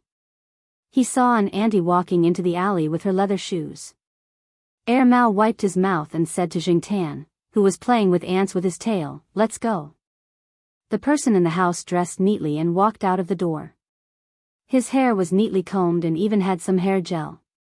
When he came out with his briefcase, he happened to see the auntie from the neighborhood committee walking towards him with an unfriendly expression. The person was confused. The last time he saw this auntie, it was because the water plant had stopped for a day. What was going on this time? No matter what he was thinking, the person still showed his signature smile. He was about to say, "Good morning," but before he could say, "Good morning," the auntie in front of him sprayed saliva all over his face. Oh, how sinful. How could you bear to do such a thing? You really know a person for a long time without understanding his true nature. You are really morally corrupt, seriously affecting the city's appearance. Zheng Tan and Mao hid not far away and watched as the auntie scolded the person. Of course, since she was a person with a job, the auntie scolded in a more elegant manner. She didn't use any vulgar words, but her words ranged from mental health to social harmony, from harm to cats to threats to the country and the people. She didn't stop talking for 10 minutes.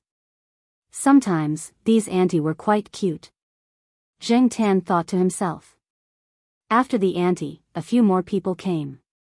They looked like reporters, but as for which newspaper they were from, Zheng Tan didn't know. The person seemed to be very impatient. He looked at his watch, pushed away the people blocking him, and left in a hurry. Seeing that Mao didn't plan to leave, Zheng Tan continued to stay there and watch. Soon, some people gathered around the house. Because there were a few auntie blocking the way, some young people couldn't just barge in, so they simply waited around. Some of the neighbors who lived around didn't understand what was going on. After inquiring about it with a gossipy attitude, they were shocked. They had children in their homes.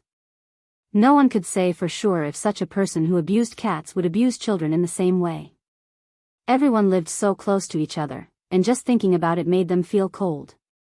He moved here 2 years ago. The original owner sold the house to him, but we don't know him well. We usually don't talk to him. Several other residents around quickly cleared their names, saying that the people who lived here were very good people, different from the cat abuser. More and more people came over, and a large part of them were groups that loved cats. This alley, which was not wide to begin with, was full of people, including reporters. Of course, some people came purely to join in the fun. At the other end of the alley, a police car was parked. Two people in police uniforms were standing by the car door.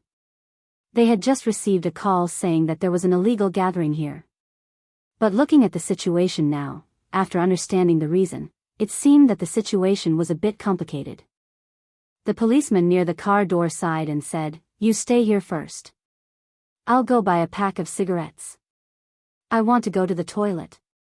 The other person rolled his eyes. "My mother-in-law is there. She loves cats. Don't you see that she's filled with righteous indignation now? I'm not very good with words. If I make her unhappy, the situation will be more serious. Brother, please help me. Let your wife come over and take her back." "Forget it. My wife likes cats more. With her temper, she'll probably make me kill the cat abuser." Chapter 170. The two policemen still couldn't avoid it because there was a conflict over there, and they had to go over to mediate. The cause was that a passerby said, "It's just a cat. It's okay to kill it." It directly led to a quarrel. If the two policemen didn't go over, that person would probably be beaten up. As for the reporters who were mixed in, they were busy taking photos. Even if they couldn't block the person in the house today, they would have something to report. An old man who lived nearby walked out of the alley with his hands clasped behind his back. He shook his head and said in a low voice, "Should I say that person is brainless or that he doesn't know how to adapt to the situation? He doesn't know how to look at the situation. Even if he wanted to say something, he could only say it in peace." He didn't even look at the people around him. When it was almost noon, Enchanting didn't continue to stare there. He went back to eat and came out in the afternoon to take a look. After going back, Enchanting analyzed it. He guessed that Mao might have known the password of the computer through the monitor. After copying the cat abuse video file, it went back to dismantle the monitor in the house. That was why Mao was so fearless. It wasn't afraid of the reporters and other relevant personnel going in to check. At the same time, it also used some means to use the media and the internet to induce public opinion, so that things would develop like this in a short time. The screenshot on the post came from the video on the person's computer. In the past 2 days, the person hadn't looked for another cat. Every once in a while, he would catch one to vent his anger. As for the time interval, it could be a few days, 2 or 3 weeks, or even a few months. It depended on how long it would take for the resentment and anger in his heart to accumulate to the point of eruption. The person didn't come back for a whole day, but there was more detailed information about the person on the internet, as well as several clear photos from multiple angles. Every day, people went to the house to smash eggs, splash paint, and put up slogans, but no one knew what the purpose of those people was. Maybe they were really angry about it, or maybe some people wanted to take the opportunity to make a fuss. Soon, the news about the person's cat abuse was reported by major newspapers such as the Chuching Evening News, Chuching Metropolis Daily, and the Provincial Daily. There were even some more authoritative psychologists' analysis and comments. At the same time, many people used this matter to show their presence, or to gain fame and fortune to improve their reputation. It didn't matter if those people were acting or if they really loved cats and criticized cat abuse, as long as what they did satisfied Enchanting and Mao. No matter what profession one was in, whether male or female, old or young, there would always be people who loved cats. As long as this matter was known by the public, that person would not be able to continue to stay in Chuhua City peacefully, at least in the short term. Apparently, that person had already been beaten up by an unknown cat lover. On the other hand, the heated discussion caused by this incident did not cool down. Instead, it was becoming more and more intense. Many people felt that this was too sudden and inconceivable. Everything had to be done step by step, right? Why did this matter suddenly become the focus of attention? From their point of view, this matter seemed to be making a mountain out of a molehill. Wasn't this just abusing a cat? What was there to hype about? Cat abuse had happened before, but why wasn't it as sensational as this time? What was the reason? In addition to Mao, there were, of course, other factors. If it was just a single incident, this topic would not have suddenly heated up so quickly. However, not long ago, there was a top student who abused cats. At that time, there was an expert who said that this was just a very rare phenomenon in society and that everyone did not have to hold on to it. But in the end, only a few days after that incident, there was another cat abusing white-collar workers. That expert's face was suddenly slapped hard. Moreover, these two cat abuse incidents were so close to each other. As the saying goes, one wave after another, so the condemnation was even more intense. The anger of the cat friends was underestimated by many people, just like how there were people who violently protected cats in the beginning. Many people proposed that relevant animal protection laws should be enacted quickly. They could not let these people continue to be so rampant. The second factor was what Immerse said. Killing cats was different from abusing cats. It mainly referred to the different reactions of society. Killing cats and dogs was indifferent to many people. It was just like killing chickens and sheep. There was nothing to argue about. Even if wild animals or even protected wild animals were killed, the punishment was the same. Except for some people, the reaction of the main body of society would not be very big, especially for the ordinary people who had to work hard for their lives all the time.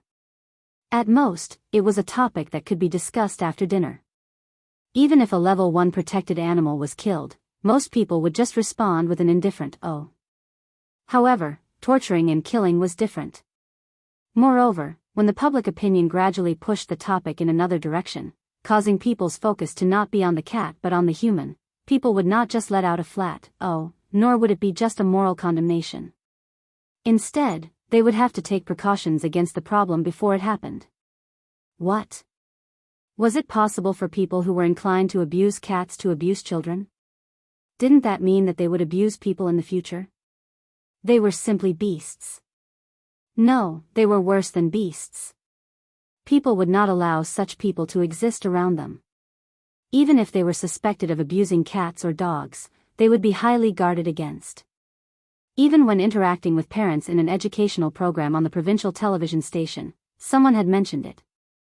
Who would allow their children to grow up in such a dangerous environment?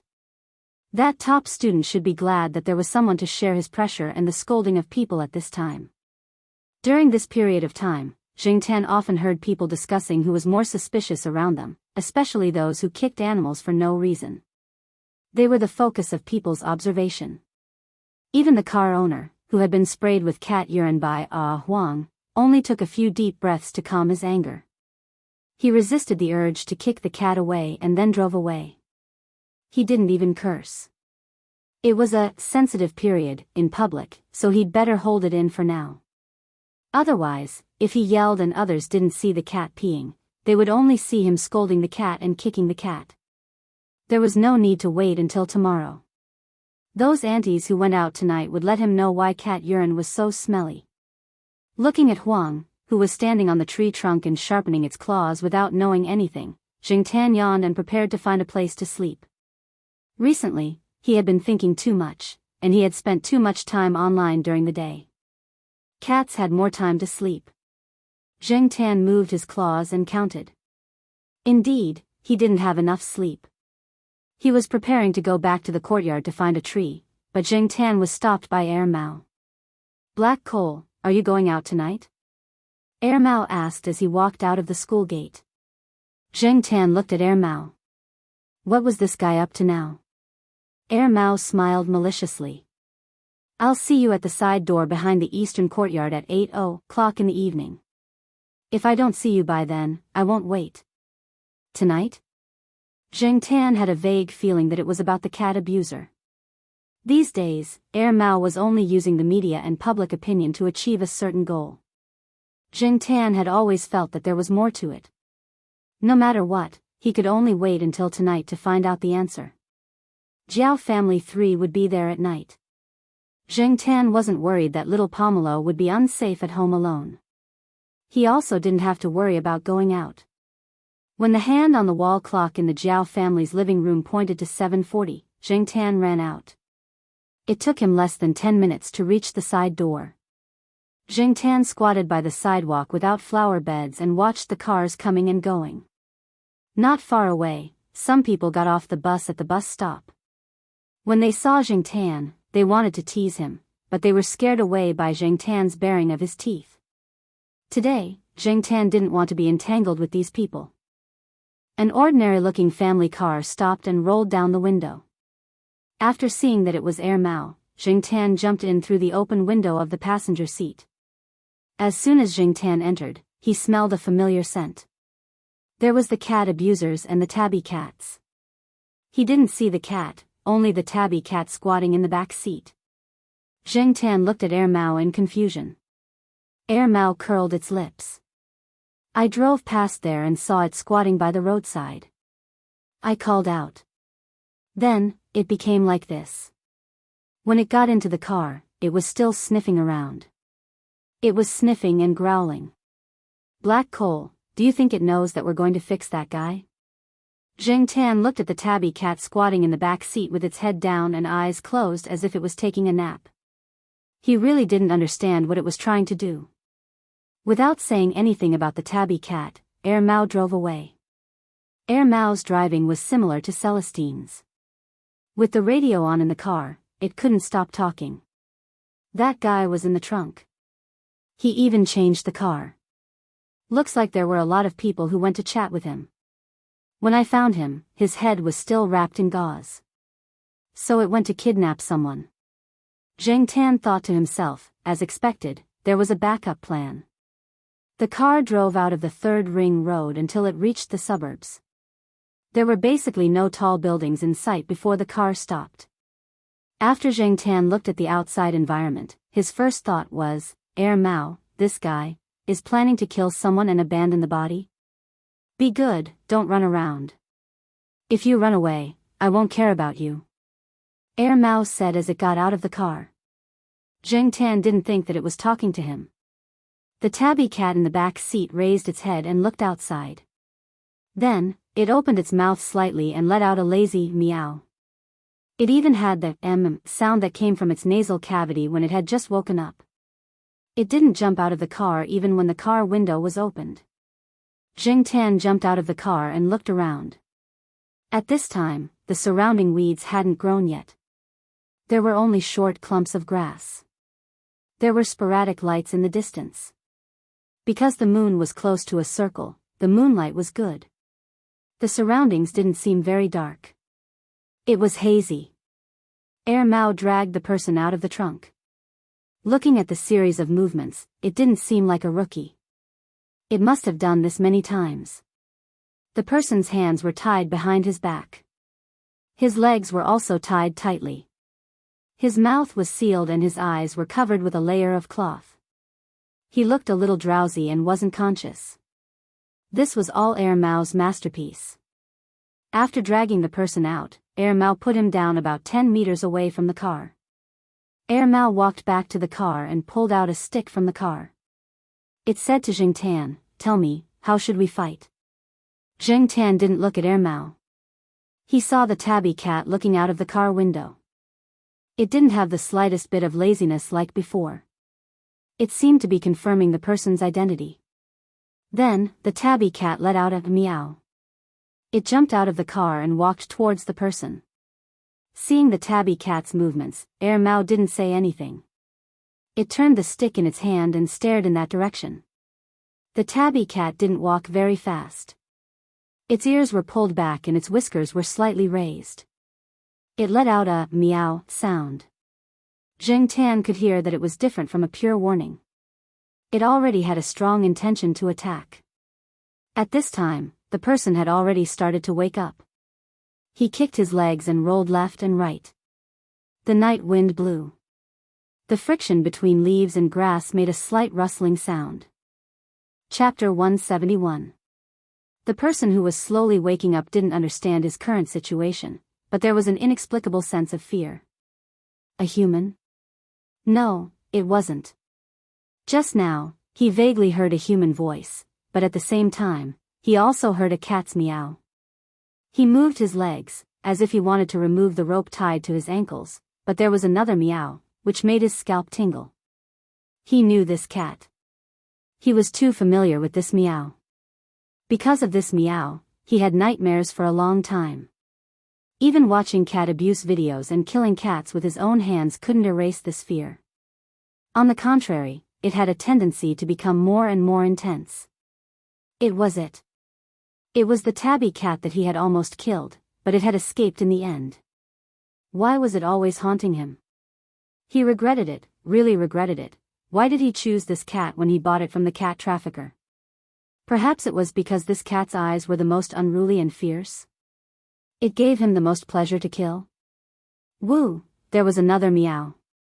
Hearing this kind of meow, even people who didn't know much about cats could hear some warning and aggression from it. After hearing this meow, Enchanting pressed his ears back. He felt that something was wrong.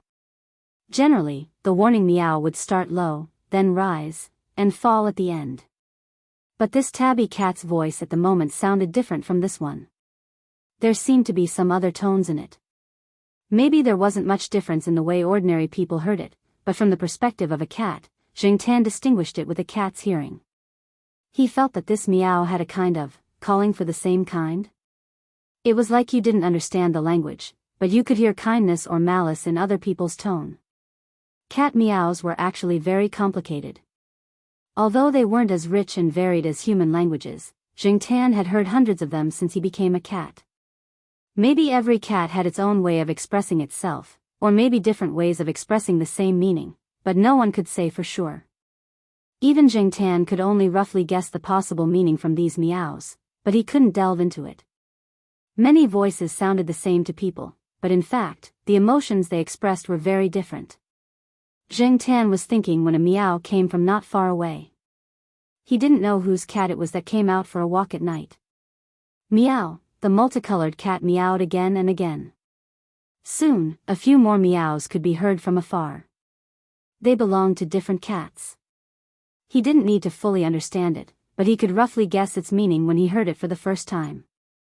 TSK. Are these cats starting to flirt? Mao poked Enchanting, who was standing on the roof of the car. People's first reaction to a cat's loud roar was that the cat was making waves again.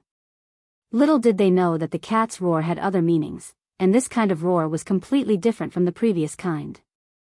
Enchanting saw that more and more cats were responding to his call. He thought, where is the skill of this kind of call? He didn't know if the multicolored cat had figured out the call itself, or if it had learned it from another cat. In short, this kind of sound resonated with the cats, as if the most primitive consciousness hidden in their blood had been awakened, making them excited and gathering towards the source of the sound. Enchanting suddenly experienced the scene on TV where a wolf stood on a high ground and howled under the full moon, and then a pack of wolves howled with it. In the grass that wasn't very tall and in the fields where crops were planted, the whooshing sound came one after another. It was different from the sound of leaves rubbing against each other in the night wind. It wasn't difficult to distinguish it in such a quiet night. It was the sound of cats running in the grass. From Mao's angle, under the moonlight, it could clearly see that the grass and crops that were close to half a meter high were swaying because of the animals running inside. The animals were running in this direction. Big cats like tiger, leopard, lion, and so on had a domineering roar, but the roar of cats was different. It sounded scary. Mao took out a cigarette and lit it. He took a deep breath and suppressed the feeling of fear in his heart. The flame of the cigarette flickered with the night wind. Mao leaned against the car and looked around. More and more cats were meowing in agreement. Was this a chorus? Enchanting, who was standing on the roof of the car, was gradually getting excited. Mao couldn't feel it, but Enchanting suddenly had an impulse to howl. Looking up at the bright moon hanging in the sky, Enchanting took a deep breath. Whoa! The group of cats stopped meowing abruptly. It was like when everyone was singing, and suddenly there was a fart sound. The incongruity of the sound directly destroyed the artistic conception in front of them. In the grass, the cats froze in place. In the places where the grass was shorter and sparser, one could see the pointed ears of the cats moving, as if they were trying to figure out where the sudden howl came from. A few cats that were too sensitive to their surroundings jumped up like fleas. The grass that was close to half a meter high couldn't hide their arched bodies. Enchanting, who had just taken a puff of the cigarette, was shocked by the sudden howl. He almost coughed and fell to the ground. This was the first time he heard Enchanting howl. Before this, He had only heard a little from Celestine, but he didn't think that it would have such a big impact on his hearing. The tabby cat pulled its ears and looked at Jingtan, then turned back and continued to howl at the people who were frantically kicking their legs on the ground. Jingtan understood the general meaning of the tabby cat's glance. F***ck, I'm being despised. The depressed Jingtan sharpened his claws on the roof of the car, leaving a few claw marks on the roof. He had been a cat for almost 2 years, but he still didn't pass. It wasn't easy to be a cat. Fortunately, the cats didn't have any other thoughts. After a pause, they continued to gather in the middle under the lead of the tabby cat. Mao, who had recovered, threw away the cigarette butt and put it out with the tip of his foot. He said to Jingtan, "Give up. Even ghosts will be scared away by your howl. Let's not howl. Let them howl. You just squat at the side and watch. If they can't solve it, you can go over." Mao glanced at the large grass in the distance and shook off the goosebumps on his body. The scene was indeed strange. There were already more than 10 cats. It seemed that more cats would come over after hearing the noise. Cats were hard to understand. For safety reasons, Mao opened the car door and got in. It seemed that he didn't need to do anything here. These cats didn't look very friendly. Mao always felt that cats were like a combination of demons and angels. When they lazily lay down and basked in the sun, or squinted their eyes and rubbed against you, they were indeed cute and obedient. Their whole body and squinted eyes seemed to make the pace of time become leisurely, making people feel that the whole world was warm. But on the other hand, they always made people gnash their teeth. Maybe gnashing their teeth was better. Just like right now, those pairs of eyes in the dark revealed an unruly wildness, as if they were looking for and waiting for the next prey at any time. There was no doubt that they would pop out their sharp claws and point at you in the next moment. Jingtan lay on the roof of the car and looked at the cats gathering around. Under the lead of the tabby cat, they pounced on the struggling man on the ground. The man's mouth was sealed, so he couldn't make a sound. Jingtan knew from the snort that this man was really scared, extremely scared. Compared to the many pure pet cats in the city center, the cats in the suburbs were generally more wild. They played in the fields and wild grass every day and fought with other small animals in the countryside. How could cats be obedient? There were also some wild cats, and when they were fierce, there was nothing to say. Some relatively timid cats walked around the periphery, and under the lead of other cats, they occasionally looked for an opportunity to scratch the man with their claws. The bolder and more aggressive cats followed the tabby cat and pounced on the man. There were always some cats that were like the sheriff. The more they were defeated, the braver they became. After being kicked out, they got up and continued to pounce on the man, biting and scratching. Mao rubbed his goosebumps in the car. He rolled up the car window a little more, afraid that the cats would rush over. After all, these cats weren't trained, and most of them were house cats. They didn't know where the vital parts were, and their attacking power was limited. Maybe some of them just thought this was a game, just like how they played with their cat toys. The man on the ground deliberately curled himself up. It didn't matter if he was injured, but the most important thing was to protect his own life.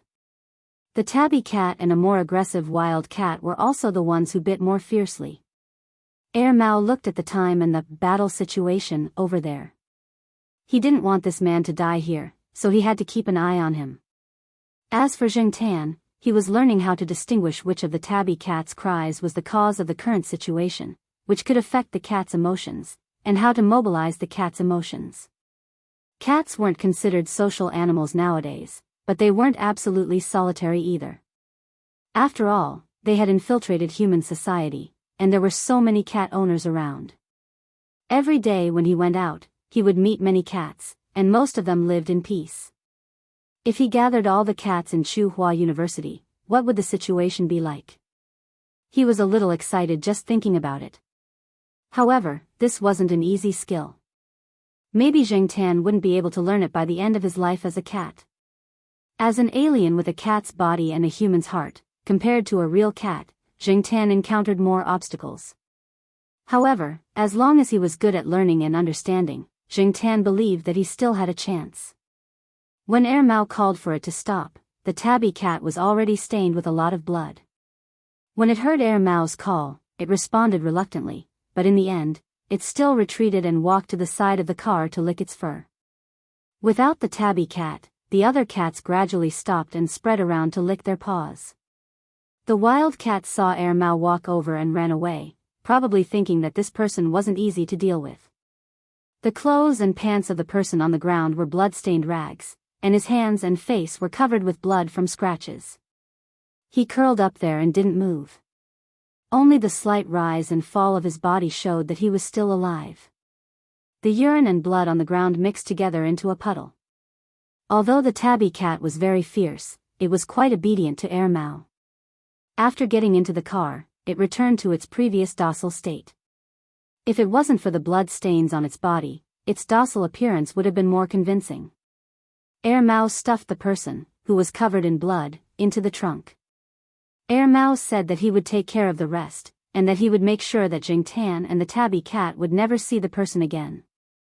However, it didn't seem like it was going to kill him. When the car drove back to the side door of the east courtyard of Tsinghua University, Jingtan got out of the car to go home. The tabby cat was still squatting in the back seat with its eyes closed, and it didn't seem like it was going to get out of the car at all. Mao tried to chase it away, but it didn't work, so it just let it be. Chapter 172. The tabby cat was staying in the east courtyard. When Jingtan sent little Pomelo to school early in the morning, he saw the cat squatting by the flower bed, facing Building B. Yesterday, the cat followed Mao to deal with the aftermath. When it came back with Mao, it was probably rejected by Mao, so it changed its strategy and squatted in front of the building to block people. Just like Li Yuanba looking for an owner, this cat probably had a similar plan. It would go to whoever it liked. When it saw Jingtan and little Pomelo, the cat only half opened its eyes to take a look, then closed its eyes and continued to sleep. Its ears were pricked up, and when it heard the door creak, it opened its eyes and looked over. Although he didn't know why the cat was so attached to Mao, Jingtan felt that it would be difficult for Mao to adopt a cat. When Mao saw Jingtan and the others squatting in the tree, it said, "Cats are a bunch of idiots." It was obvious that this person had a deep opinion of cats. There was no sunshine today, and it was gloomy. Jingtan couldn't stay in one place to bask in the sun, so he went out for a walk. He wanted to play for a while, but it suddenly started to drizzle, so he quickly ran back. When he returned to the courtyard, he saw that the cat was still squatting in the same place, its ears shaking because of the raindrops. Yesterday, the weather forecast said that today would be a cloudy day, and there would only be light rain tomorrow, but it started to rain now.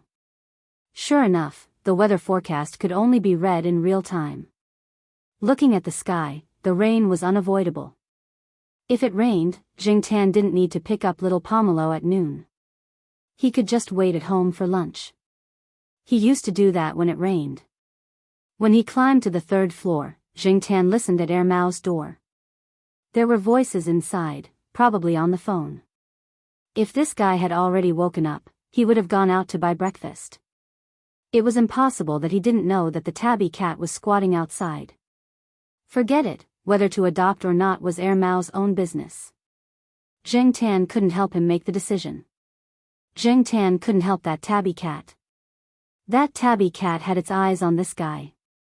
After returning home, Jingtan did not turn on the computer to surf the internet. Instead, he leaned against the bedroom door and looked at the rain that was getting heavier and heavier. Jingtan looked over and saw that the B*TCH bird was stretching its beak out of the iron net to drink rainwater. It wasn't because it was thirsty. According to Jingtan's understanding of it, the bird was just having fun. After a winter, Jingtan felt that the bird's personality had become even worse. Not only did it sing old songs, but it would also occasionally recite a few lines of poetry in a very emotional manner. It was said that its owner had taken it to Hope Primary School to learn this from the children there.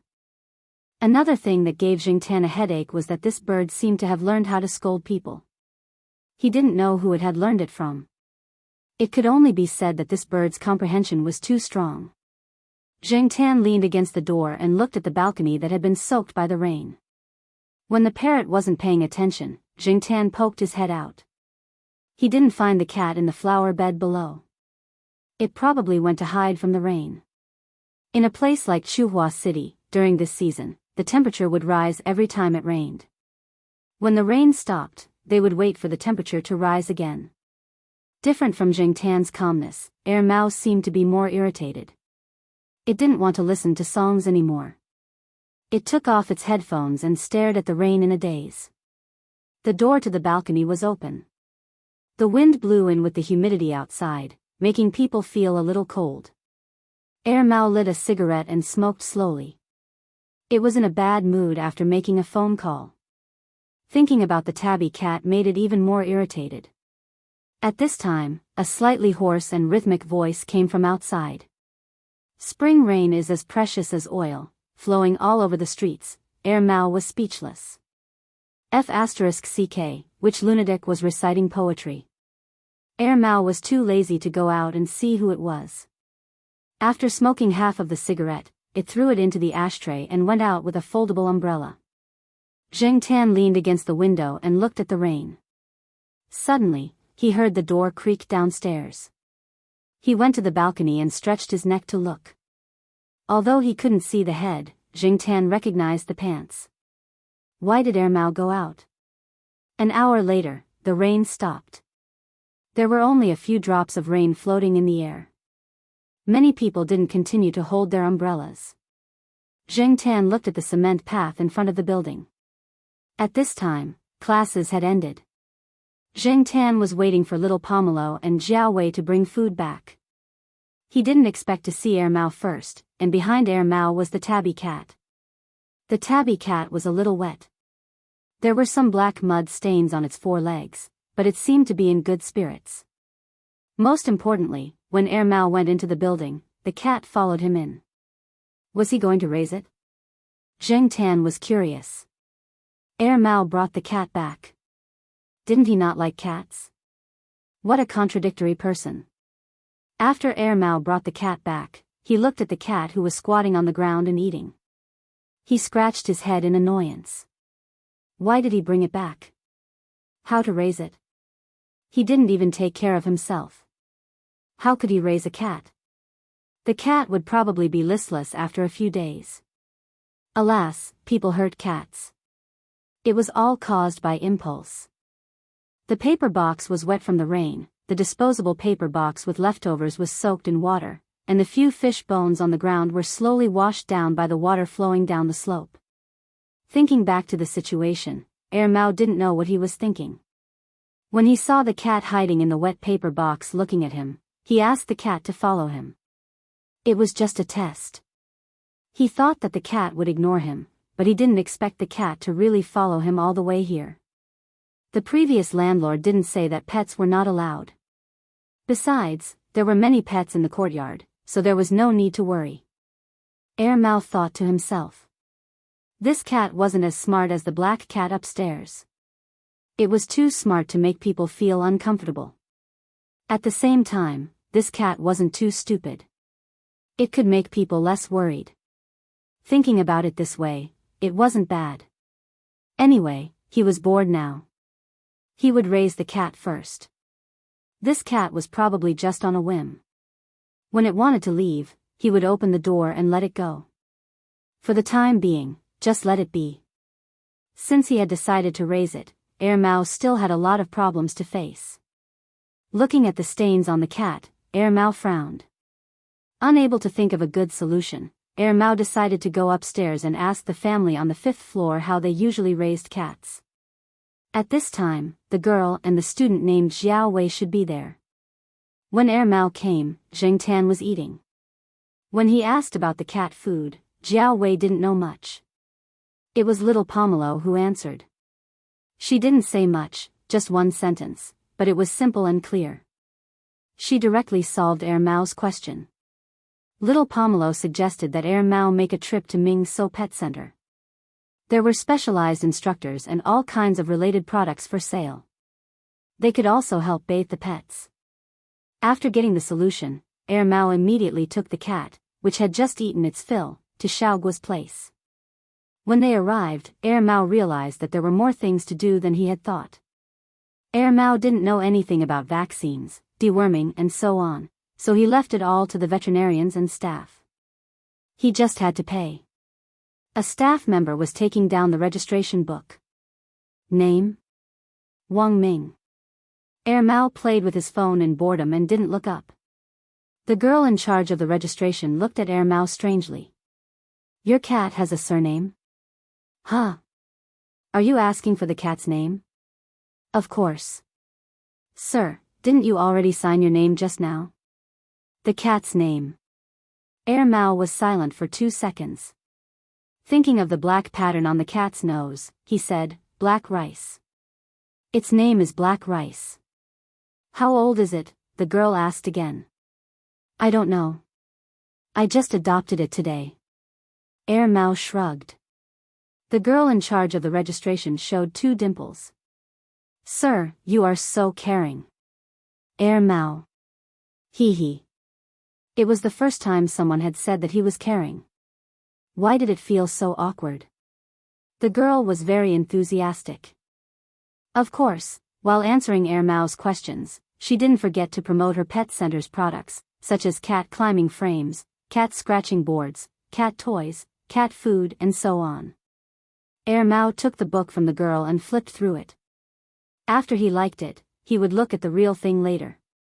The rented space was only so big, so he didn't need to buy too many things. It was as simple as possible. However, he had to buy cat food. That way, he wouldn't have to worry about it anymore. He couldn't make cat food in the kitchen. As he flipped through the book, Mao suddenly paused on a certain page of the cat food introduction. He seemed unsure, so he took a closer look and then looked at a line of small words next to it. Black Sea. The girl started to introduce it with a smile. This is our pet center's star cat. Our boss paid a lot of money to hire it as a cat model. It has appeared in many pet magazines. Oh, it's also in some online forums. It also has a lot of BC fans. BC fans? Cat model? Bah, do you think I can't recognize it just because it has a high-end English name? This is obviously the cat upstairs. Although Mao always said that he hated cats, his ability to recognize cats was not bad. Even if he wasn't sure at first glance, after looking at the pictures, Mao had already equated the cat in the picture with the cat upstairs. Mao curled his lips and flipped through a few more pages. He found that the cat food in the advertisement pictures was more than twice as expensive as the other categories. Some were even flipped several times. This amount of money was nothing to Mao, but Mao was puzzled. Why were the advertisements for this black cat so expensive? Mao pointed at the serious face of the black cat in the advertisement picture and asked the girl about his doubts. The young lady answered in a professional manner, because these categories are all of high quality, and they will soon be exported abroad. Export? Don't be kidding. Mao didn't believe her at all. However, looking at the price of the cat food with the image of Black Sea, Mao touched his chin. It seemed that this cat was very valuable. Can you deliver the goods here? We can deliver large items or items that reach a certain price. Our pet center's service will definitely make you rest assured. She had directly changed to you. Mao wasn't short of money anyway. He picked a few cat foods that were advertised by the cat upstairs, as well as cat nests and cat scratching boards that he liked. Are these okay? Yes. The girl's smile widened. If they were successful, there would be no commission, but there would be bonus points. Every month, there would be a bonus. Don't you need to try it? The girl asked. No, if my cat doesn't want to eat it, I'll throw it to Black Sea and let it eat it all in front of me. Mao snorted. How could it not eat the advertisement made by that cat? The girl only thought that Mao was joking. She asked a few questions and filled out a list for Mao to check. She handed it to the person who picked up the goods and continued to register the next customer. Chapter 173. Mao asked the pet center to do a comprehensive examination of the cat. The cat was in good condition. The veterinarian estimated the cat's age. To Mao's surprise, the cat was less than 1 year old. "By the way, Mr. Wang, do you want to sterilize your cat?" the girl asked. She also told Mao about the benefits of sterilization in the city. "Sterilization? I need to cut off its penis?" Mao was texting on his phone and didn't even raise his head. The little girl hesitated for a moment before saying, "Your cat is female." "Female?" Mao was shocked. "What the f***ck? How could a female be so tough? Do cats and dogs have different ways of identifying male and female?" Mao remembered that dogs were easy to identify. The girl smiled. Obviously, she had seen a lot of customers like Mao. She took out a thin booklet from a cabinet and handed it to Mao. There was some basic information about cats in the booklet. Mao flipped through it and asked, "How much is this booklet?" "This is printed by our pet center." "I'll give it to you." "That's more like it." Mao threw the booklet into a plastic bag. In the end, Mao didn't ask for surgery. He took the clean cat back to the pet center. The pet center sent the items to the address Mao filled in. Mao felt that the room was a little smaller when the cat's items were placed on the table. Luckily, they were all small items. Otherwise, it would be really crowded. Mao poured some cat food into the cat's bowl. The cat that was sniffing in its new nest walked over. Mao was a little disappointed. The cat didn't seem to be picky about food. It was eating happily. It seemed that he couldn't trouble the cat upstairs for the time being. Mao didn't care about the cat anymore. He opened the laptop he bought not long ago and logged into the pet website. The ID, "All the Good Names Have Been Named by Cats," was registered 3 years ago. At that time, he and his fellow apprentices went to the pet forum under the influence of their master's cat. They wanted to see if other people's cats were the same as their master's cat. At that time, the ID was shared by several people. Now, it was Mao's alone. The others didn't pay attention to the forum anymore. Even Mao only remembered to log in because of what happened a while ago. Otherwise, he wouldn't have used this ID. Nowadays, the internet in the country was developing rapidly. Even the forums had changed a lot in the past few years. Some people even shared some video links. Mao searched for the pictures and videos of the guy upstairs. Just as the girl in the pet center said, there were a few popular posts about cat food. Most of them were about the black cat, and many of the people who replied below were also about the black cat. They were the BC fans that the girl mentioned. Looking at the cat in the picture carefully, Mao still attributed the effect in the picture and the video to the magic of photography. Otherwise, how could a native cat be shot into the ever-changing cat in the picture and video? After all, cats were not humans. How could they have any acting skills? Mao would never believe it. It was estimated that the little girl in the pet center didn't know the true identity of Black Sea, otherwise she wouldn't have praised it so much. After all, there was a big difference between an advertisement and the real thing.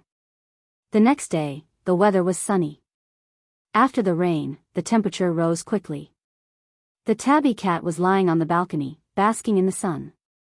Mao was bored and tried the comb that was given when it bought the cat body wash.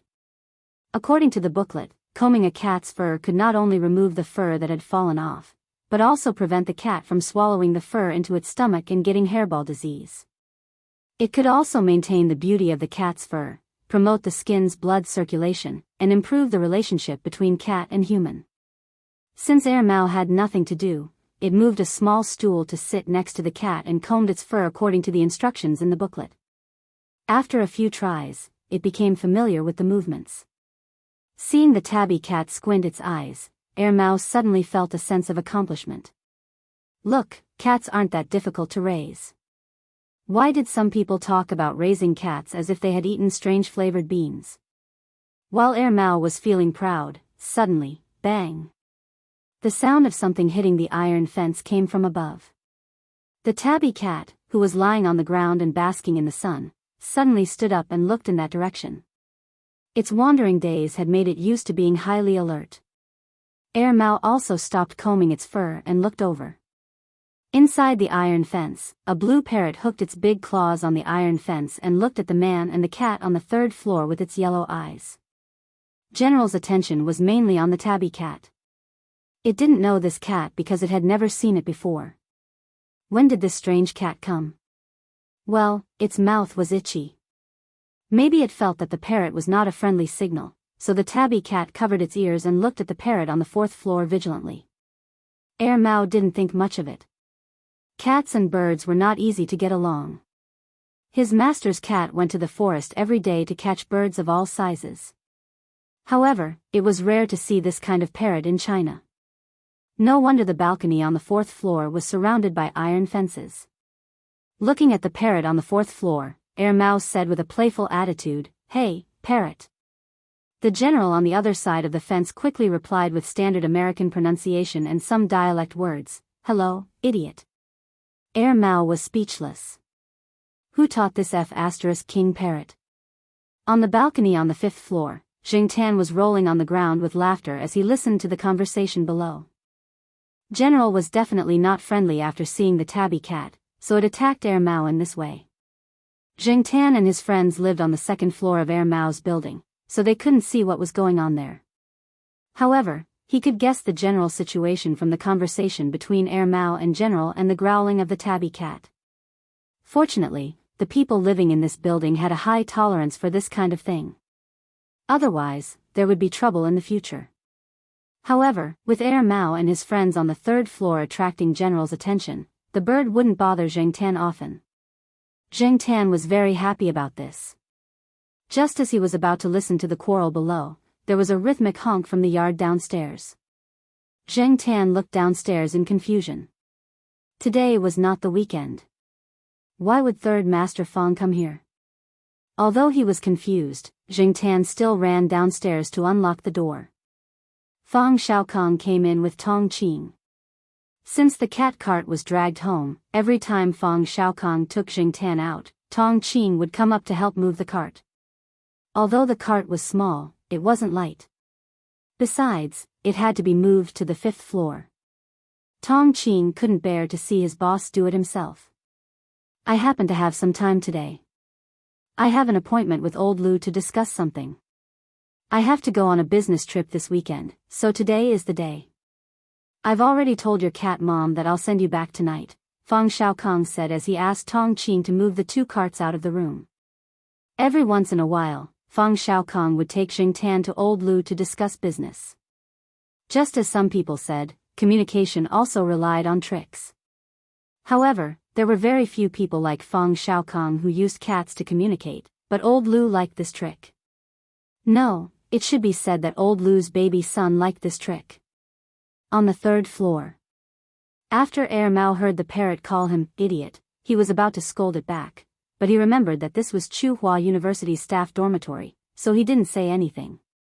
He was going to buy a water gun and shoot it whenever the parrot scolded it. Air Mao rolled the combed cat fur into a ball. In fact, it wasn't much. Air Mao was going to throw it downstairs, but after thinking about it, he felt that he should be more polite and throw the cat fur into the trash can. Seeing that the trash in the bin was almost done, Air Mao lifted the trash bag and tied a knot. He opened the door and put it outside the door. He would bring it downstairs when he went downstairs. Once the temperature rose, the trash would be easy to smell. Air Mao had a cat at home, and he had heard a lot about cats going through trash cans. Who knew that when he opened the door, he would see Tan who happened to be on the third floor. Yo, superstar. Glancing at the person on the stairs, Air Mao's face stiffened. He held back the mocking words he was about to say and quickly went back into the room and closed the door. Fong Xiaokong stopped Tan and gestured for Tong Qingxian to wait. Then he walked to Air Mao's door and knocked. Open the door, don't hide. I can see you, Fong Xiaokong said calmly. No time, I'm taking a dump.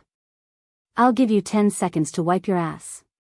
10, 9, 8, Fong Xiaokong looked at the watch on his wrist and counted the time seriously. He didn't care about Air Mao's lie at all. When he counted to 1, Air Mao scratched his head and helplessly opened the door. He cursed countless times in his heart for throwing the trash at this time. Uncle. Mao called out weakly and walked back into the room listlessly. Fang Xiaokong looked around the room and then looked at Mao, who was lying on the chair. Who are you going to teach this time? Or do you have your eyes on a girl? You've misunderstood me. I've already turned over a new leaf. I know my place. I'm a good and upright young man, third uncle. Mao hurriedly clarified. Zheng Tan glanced at Mao from the corner of his eyes. Bullsh *T. This guy beat people up, picked locks, and almost killed people and abandoned their bodies. Fang Xiaokong looked at Mao without changing his expression. Turned over a new leaf? Yes, yes. Mao nodded. Turn over a new leaf? Yes, yes. Mao quickly promised. Know my place? Absolutely. An upright young man? Of course. I don't believe a word of it. Mao was speechless. His face was full of grief and indignation. However, I'm surprised that you chose this place to rent a house. It looks like you're ready to change. Of course, that's if you're not trying to flirt with female university students. I definitely don't have that intention. Fang Xiaokong looked around the house. Compared to where Mao used to live, this house was considered simple and crude. Moreover, Mao didn't look like a hooligan anymore. His clothes and appearance were much more decent. Turning over a new leaf is a good thing. Fang Xiaokong sighed meaningfully. He then left with Zheng Tan. He didn't have time to talk nonsense with Mao. He couldn't control other people's children. At most, he could give them a few words of advice as an elder. Hey, uncle, I won't complain to your parents. Your brother has been demoted and is busy with his political achievements. He's not in Chuhua City now. You can rest assured that no one will come and take you back. Mao sighed in relief. However, why was Uncle San so nice to that cat? Celestine didn't mention it much. After Zheng Tan and Fang Xiaokong left, Mao sat on the chair and pondered. Black rice, do you think I should walk it? Mao poked the tabby cat's nose. Meow, the tabby cat didn't understand Mao's words. He thought Mao was just playing with him. He tilted his head and rubbed against Mao's hand. Mao sighed. Forget it, let's do it the old way. He took out a $1 coin and placed it on the floor tiles. He flicked his finger and the coin started to spin. Heads go, tails stay. Slap. The tabby cat looked as if he saw a toy. He slapped the coin with his paw and pressed it under his paw. Mao lifted his paw and looked at the coin on the floor tiles. Chapter 174. After going out with the third master Fang, Zheng Tan also learned something. The people in charge of several pet hospitals in Chuhua City were privately discussing the establishment of a cat-loving association. In fact, they had been discussing this for a long time, but they hadn't been able to confirm it. This time, they were able to make the decision mainly because of the 2 cat abuse incidents that happened some time ago, as well as the reactions of the public and the media. If they wanted to establish this association, it was inevitable that they would have to deal with organizations such as the Environmental Protection Association and the Bird Protection Association. After all, the conflict between cats and birds was getting deeper and deeper. The Bird Protection Association in the province had quarreled with several cat-loving organizations. In terms of environmental protection, some plant protection organizations often complained that many stray cats were destroying plants and the ecology. Because of this, when considering the name of the association, several organizers filtered it out and finally decided to use scientific breeding and green civilization as the theme of this event. The name of the association was Green Wing, abbreviated as GW, and the logo was a green wing with a cat's palm in the middle. No matter what the organizers of Green Wing were thinking, at least when Zheng Tan first heard the name, he didn't feel that it had anything to do with cats. Among the organizers of this upcoming event, Shaoguo's Pet Center was the most influential. In the past 2 years, more and more people knew the name, obviously, Pet Center. As one of the organizers and also the vice president of Green Wing, Xiao Guo was so busy that he didn't even have time to eat. Although he wasn't the only one doing the promotional videos, public service announcements, and sending out notices, he had to contribute to everything. Xiao Guo knew that the third Master Fang and the Jiao family knew each other, and Jing Tan was more familiar with the third Master Fang. Therefore, for this event, Xiao Guo had his eyes on the big fish, the third Master Fang. If the third Master Fang could contribute, Xiao Guo's right to speak as the vice president would definitely increase greatly. After all, Green Wing had just been established, and there were several vice presidents. Their authority was temporary, and no one was willing to listen to anyone else. There were also people watching below, waiting for you to make a fool of yourself, so they were all thinking of using this event to show their abilities and secure their positions. Therefore, Xiao Guo personally went to visit the third Master Fang. For Jing Tan's sake, the third Master Fang didn't put on airs and simply accepted Xiao Guo's invitation. He also promised to donate a sum of money. Xiao Guo could talk to one of the third Master Fang's assistants about the specific details. After the third Master Fang finished the business with Old Lu, he mentioned this event. When Old Lu heard this, he thought that the reason his son had become so lively and cheerful was because of cats. Suddenly, he was interested. Donating some money was a small matter, and it could be considered spending money to buy peace of mind. Of course, the third Master Fang probably didn't have time to attend the event in person. His subordinates would go on his behalf. However, for Xiao Guo, as long as this person was willing to donate money, it was already the greatest success. The third Master Fang, Old Lu, and Xiao Guo were all busy people. As for Jing Tan, in general, there weren't many changes. His days were still quite comfortable, and it wasn't too boring. Every few days, he had something to do, and it was still something to earn money. Think about it, which cat could do this and still earn money to support the family? The Jiao Pa was on the other side of the ocean. Every week, he would chat with the Jiao Pa on the chat software to find out what was happening at home. However, the Jiao Pa wasn't there. Sometimes, it wasn't convenient to talk about things at the pet center, so the Jiao Ma was the one making the decisions. However, the Jiao Ma didn't have much time. Occasionally, Xiao Guo would send an email to the Jiao Pa when he had some problems with the cat food advertisement that weren't easy to solve. Some time ago, because of the public service advertisement, the Jiao Pa was the one making all the decisions. In fact, Jing Tan was quite famous in a small circle. However, at the request of the Jiao Pa, a lot of information about Jing Tan was kept confidential and very low-key. And this time, Jing Tan didn't have many scenes in the public service advertisement, because his appearance didn't meet the requirements. Compared to other cats, black cats were always mysterious, evil, and domineering. Jing Tan's appearance really didn't make people feel sorry for him. Therefore, in order to achieve the desired effect, Xiao Guo chose a few cubs with an advantage in appearance. This kind of appearance was the easiest to arouse people's sympathy, especially for women. Jing Tan didn't care. He didn't want to act pitiful. However, as a cat with fans, Jing Tan definitely had to attend the event and wait for Xiao Guo's arrangements. No one would associate Jing Tan with the cats in the Chuhua University family compound. Because it was the first time Jing Tan attended such an event, the Jiao Ma couldn't do anything else but work on the food. Jiao Ma had an invitation from Xiao Guo. She would also take the two children there and have a look. She even prepared the camera. Obviously, many customers at the pet center had been informed about this event. If they decided to go, the pet center would give them an admission ticket. Recently, the pet center had put up some advertisements about this event and sent out some tickets. Mao had spent a lot of money at the pet center a few days ago and became a member. Members were notified by a professional. Sounds interesting. Okay, prepare the ticket for me. I'll go and get it tomorrow.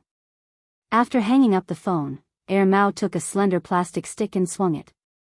The front end of the plastic stick was tied with a string, and the other end of the string was tied with a stuffed animal. Mao leaned on the bed and held the stick to play with the cat. It watched the colorful cat jump left and right, running up and down the bed. "Daughter, I'll take you to the cat party."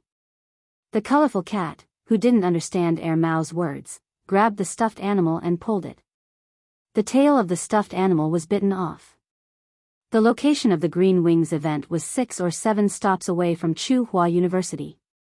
Public service billboards were set up at 7 bus stops from Xiaogua's pet center to the event location.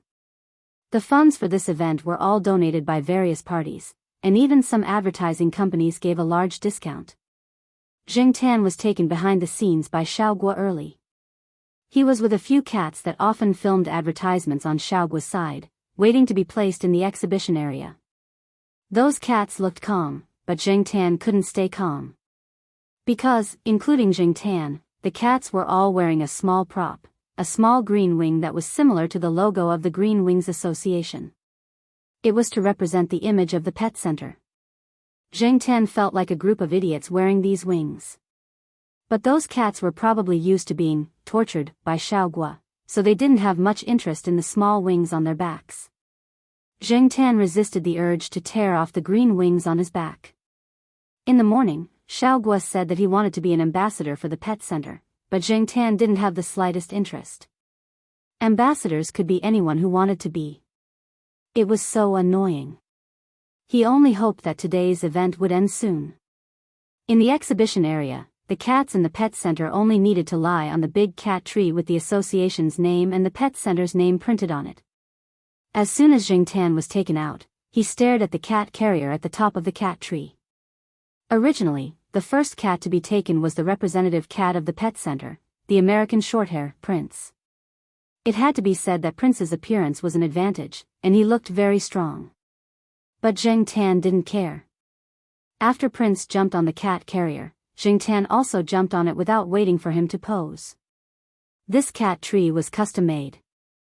It was a large model, and each cat carrier could accommodate at least 3 cats lying on it at the same time.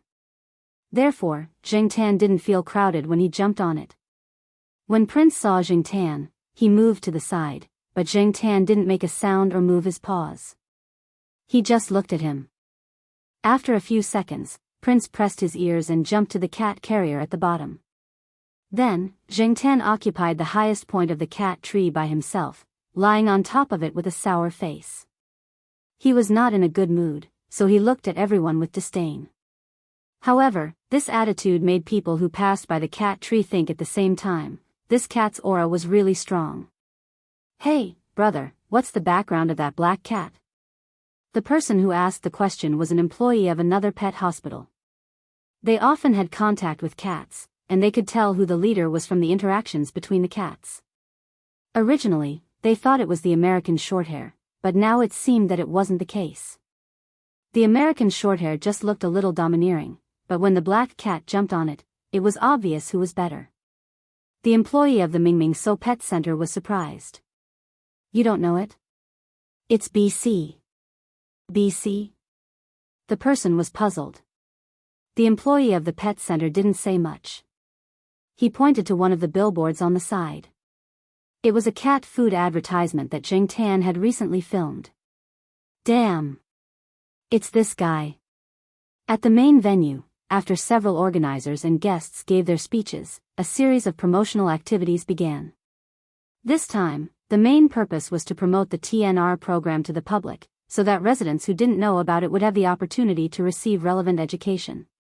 The so-called TNR was Trap Neuter Release, abbreviated as TNR. It was used to replace the management of euthanasia and reduce the number of stray cats and dogs. It used scientific methods to continuously control the breeding of stray cats and dogs, which was also in line with the current popular spirit of humanity. Although the TNR program wasn't perfect, there was a limit to what the association could do. This method was also very controversial. After all, after the TNR program, cats could continue to disturb people, catch birds, and some stray cats and dogs attacking people and livestock. It could only be said that this event tried to let the public have a correct idea of animal breeding, but if they had to abandon them, please abandon them in the TNR area specified by the association. Some well-known companies represented by Xiaoguang Group also donated a sum of money to build a stray cat and dog rescue station. This event also received support from the government, and the media was also more active. If it hadn't been for the things that happened a while ago, there might not have been such an effect. There were many people who brought their cats to participate in the event. These pet cats were also familiar with people. Most of them were not afraid of people, and with their owners next to them, they were quite calm. They were only annoyed by a few reporters, so they shrank into their owners' arms. They didn't stretch out their claws like some cats with a slightly worse temper. After all, on this occasion, it was better to have a docile cat. They didn't let the bad-tempered cats come. It was because of this that the event was much smoother. "Dad, look, it's BC." Lu Yao pulled old Lu to the exhibition area of the, obviously, pet center. Because old Lu had told him before, little Lu Yao didn't call out Jing Tan's cat name in front of many people in the venue. Instead, he called out BC, a slightly famous stage name in the circle. Chapter 175. There was a donation box in each exhibition area. Next to the donation box stood two female employees with cat ears and sweet looks. They had friendly smiles on their faces. After Lu Yao came to the pet center exhibition area, he waved at Jing Tan, who was lying on the cat support board at the top. Jing Tan also gave him face and raised his paw to show his appreciation.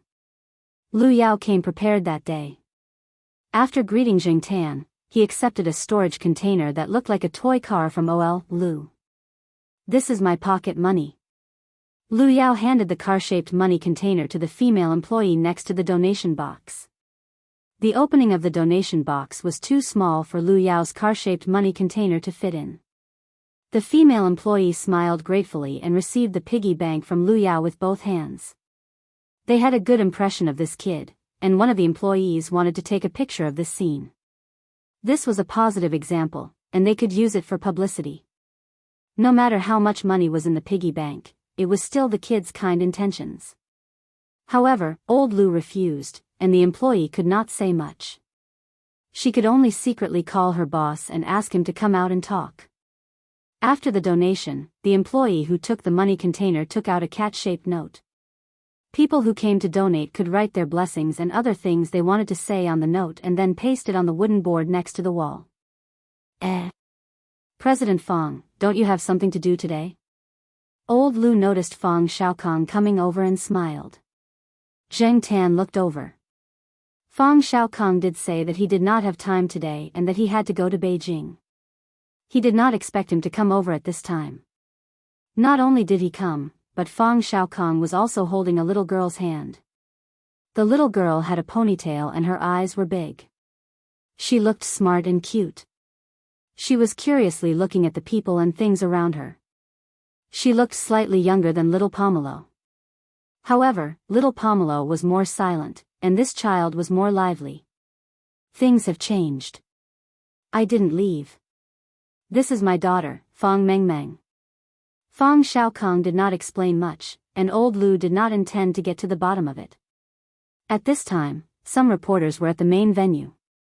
They were interviewing a few important figures, such as Yi Hao. Yi Hao did not come to donate because he loved cats or was kind. He mainly wanted to use this event to establish a positive image in front of the public. Therefore, there were basically no reporters in the exhibition area, and not many people knew the third master Fong and old Lu. Fong Xiaokong lifted Fong Mengmeng up and placed her on his neck. "Come, say hello to BC." On the way here, Fong Xiaokong had told his daughter that Fong Xiaokong was more familiar with the name Black Charcoal. Every time she called Fong Xiaokong, she would hear about Jing Tan. Fong Xiaokong even showed her some photos he had taken with his phone.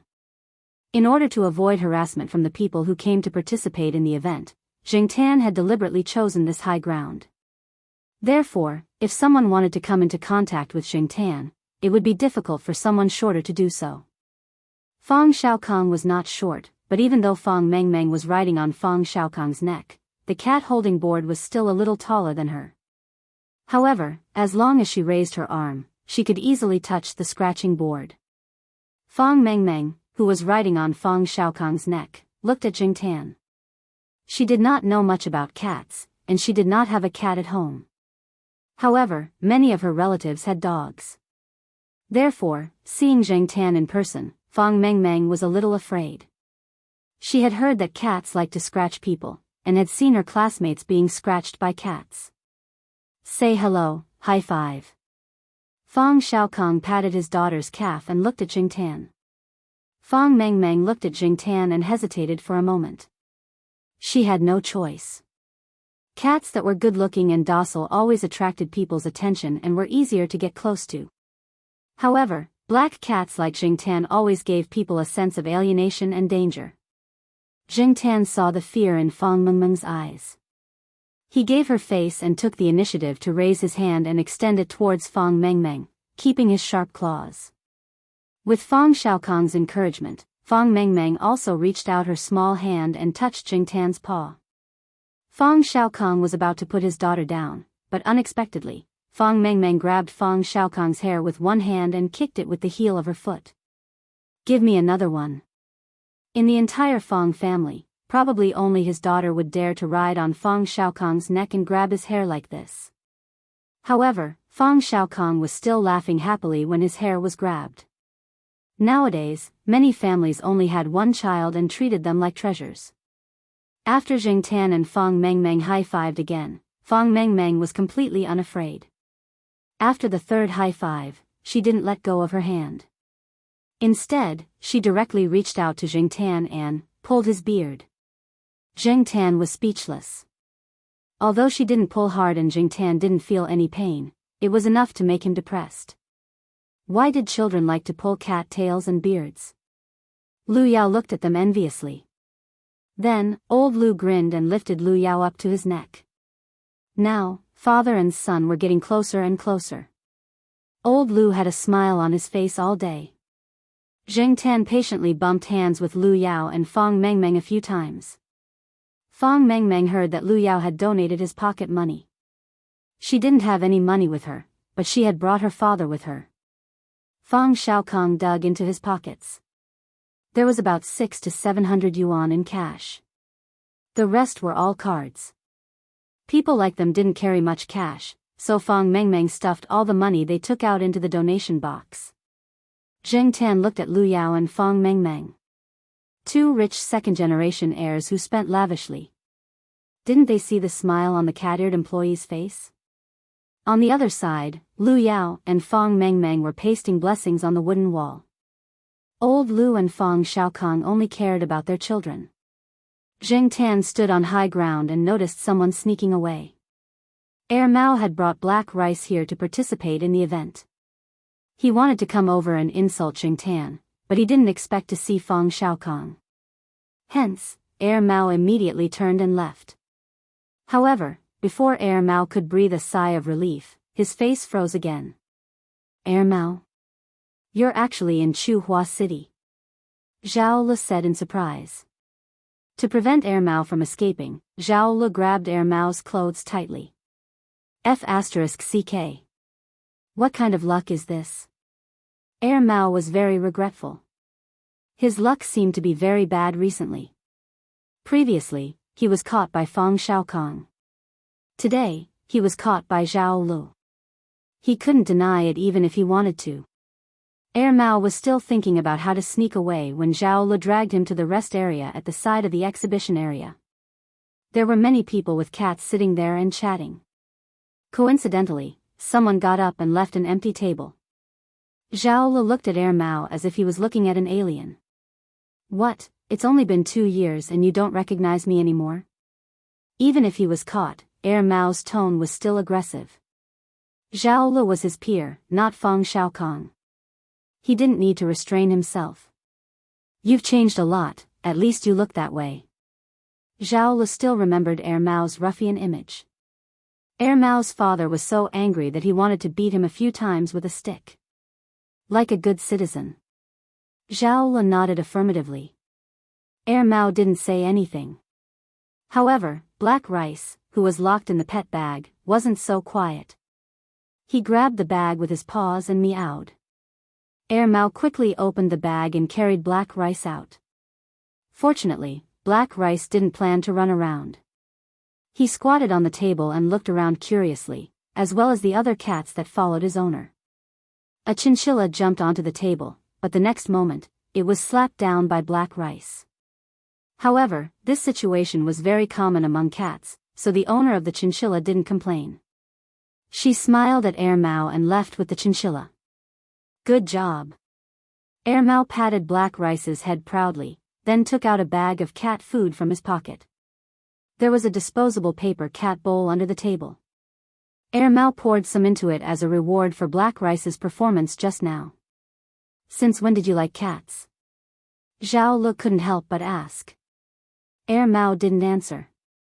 Instead, he asked, "Why are you here?" "Someone from the company donated. I just came to take a look." As she spoke, Zhao Lu looked at the exhibition area where Jingtan was. She was just going to take a look. She didn't expect to bump into Mao. Mao followed Zhao Li's gaze. There were many people blocking his view. He couldn't see what was going on in the exhibition area, nor could he see Feng Xiaokong and the others. He could only see the black cat lying on the highest point.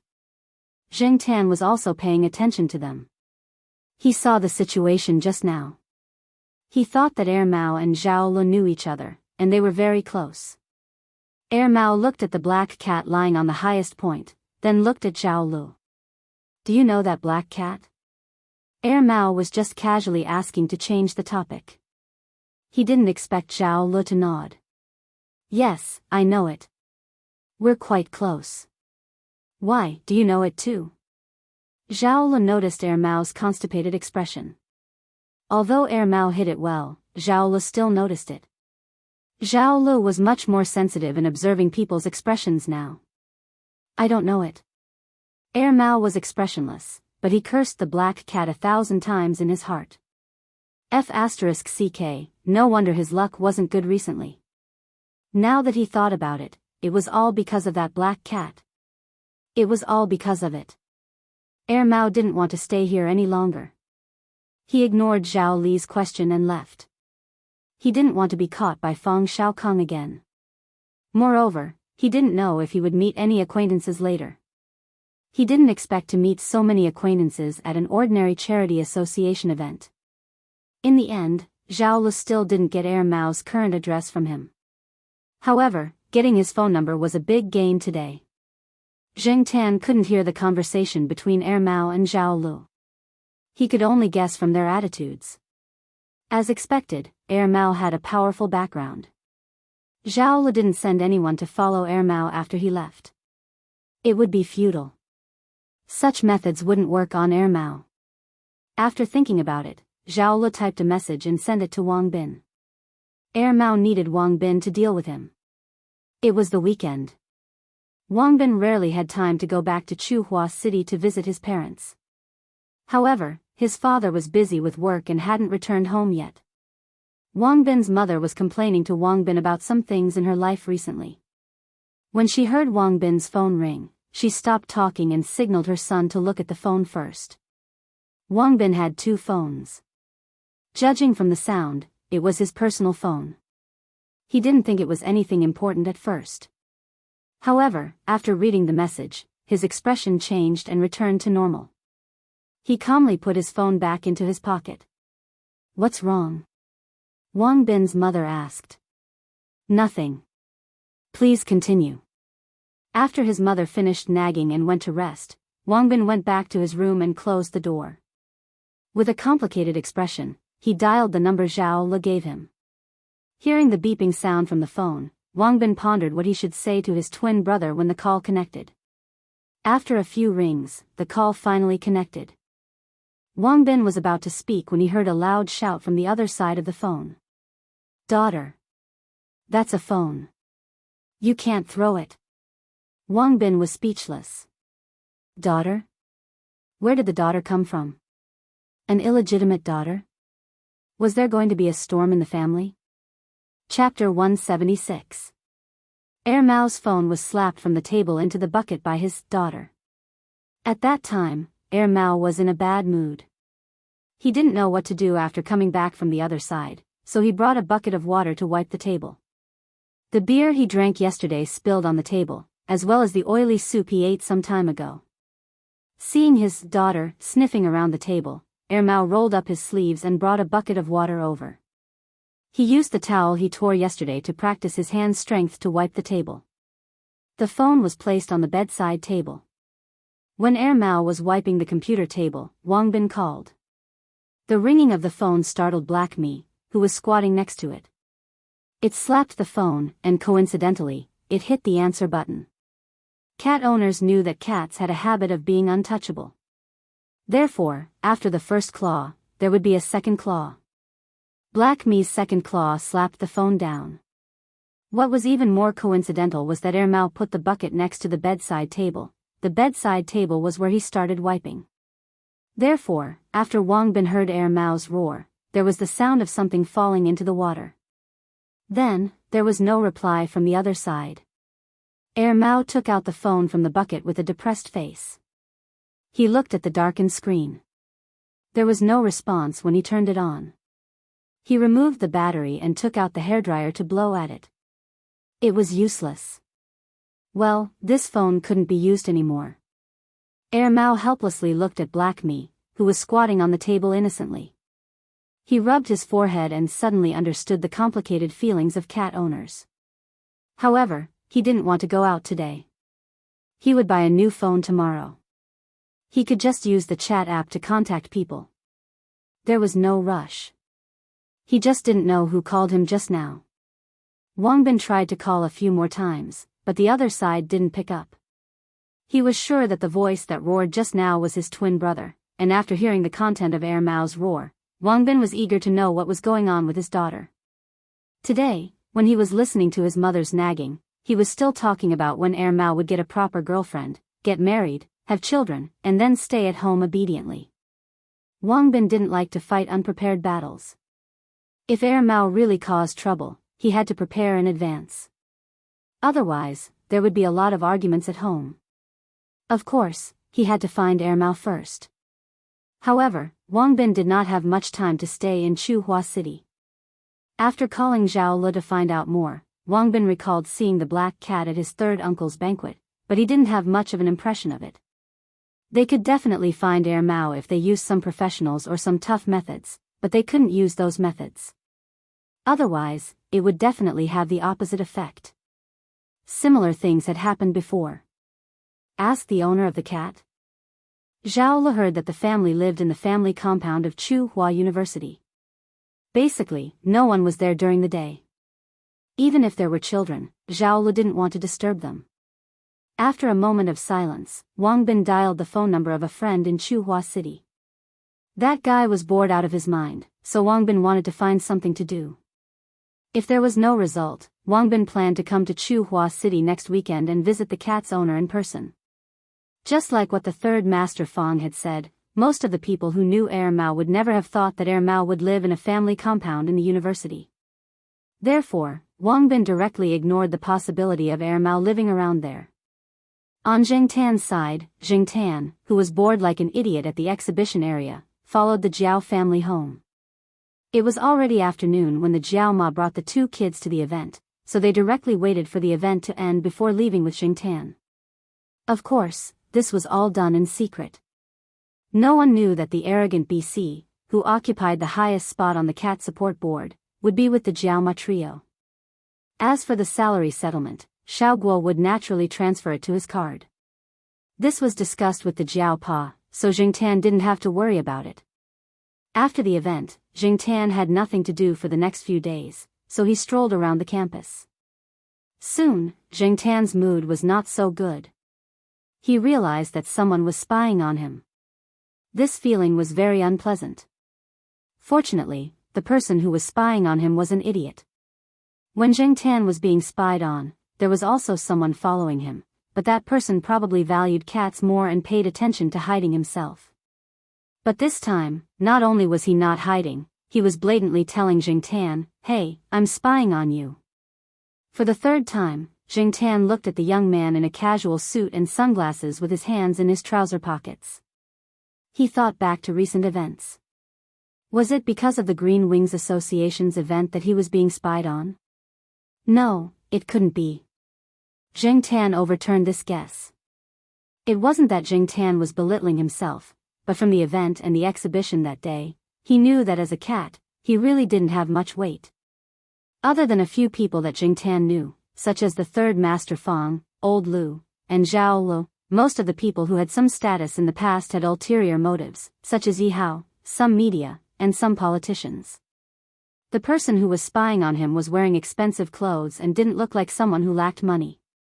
Also, logically speaking, no one would recognize that BC was the stray cat that hung around Tsinghua University all day. There were so many black cats, and they looked alike, so why were they spying on him? After stretching, Jingtan jumped down from the tree and walked along a path. Since the person in sunglasses wanted to follow him, then he would let him. As long as he didn't regret it. The man in sunglasses just made a phone call out of boredom, probably to his girlfriend. I'm not in the company right now, I'm out to relax. Yes, it's spring, the season of birds and flowers.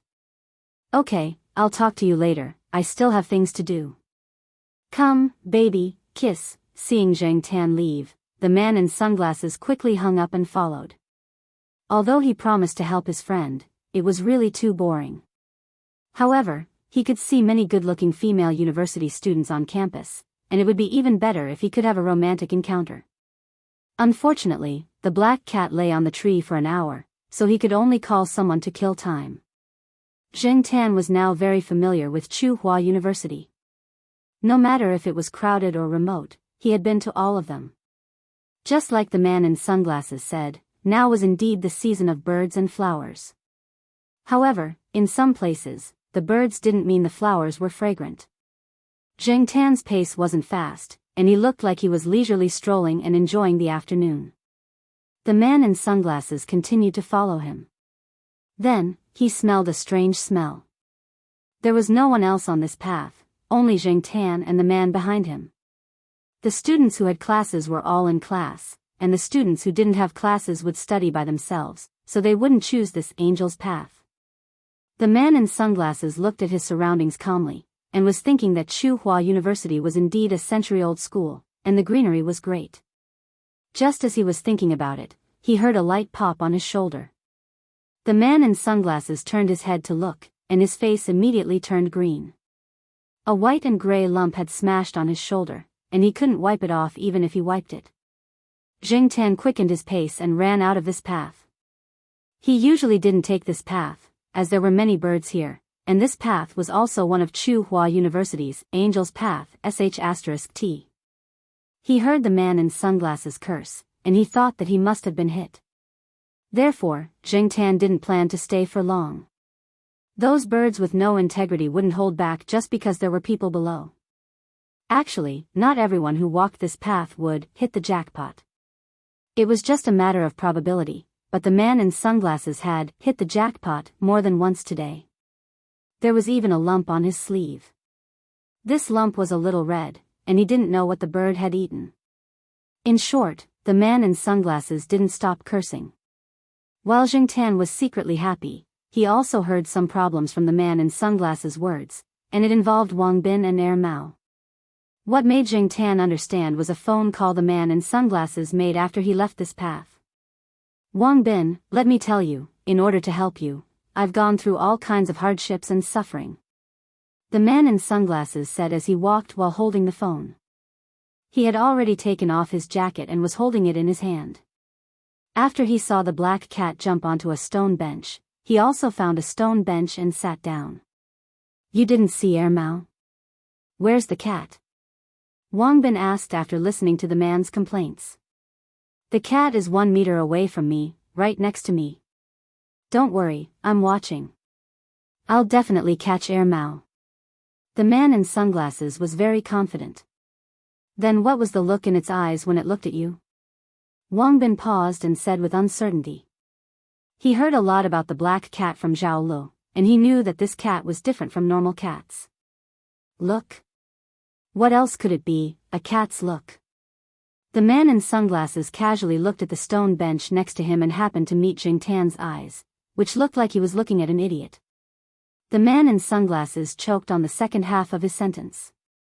After a long time, he said, F***CK. Beast, I remember telling you to be careful when you're following.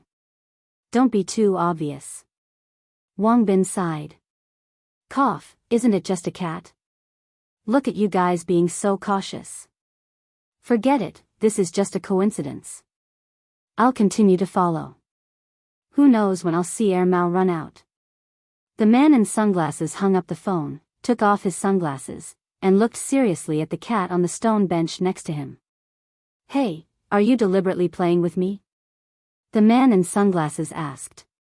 Zheng Tan ignored him and squatted there, pretending to be stupid. Although this man was stupid, he didn't mean any harm to him. After the man in sunglasses asked the question, he laughed at himself, thinking that he must have been hit by bird poop and became stupid. He actually asked a cat like that. However, the man in sunglasses had an idea. He once heard a friend say that if a dog heard someone call its owner's name, the dog would go straight to its owner. Could this method be used? It should be possible. Thus, the man in sunglasses started to chant Mao to Zheng Tan, as if he was chanting scriptures. Zheng Tan couldn't help but jump off the stone bench and leave. The man in sunglasses followed behind him. When he passed by a big trash can, he raised his hand and threw the balled-up jacket into it. Zheng Tan pulled his ear. He sighed in his heart, what a prodigal. In fact, Zheng Tan forgot that when he was still human, his style of doing things was similar to this man's. The man in sunglasses followed behind Zheng Tan and was about to say something when he suddenly caught a glimpse of a figure.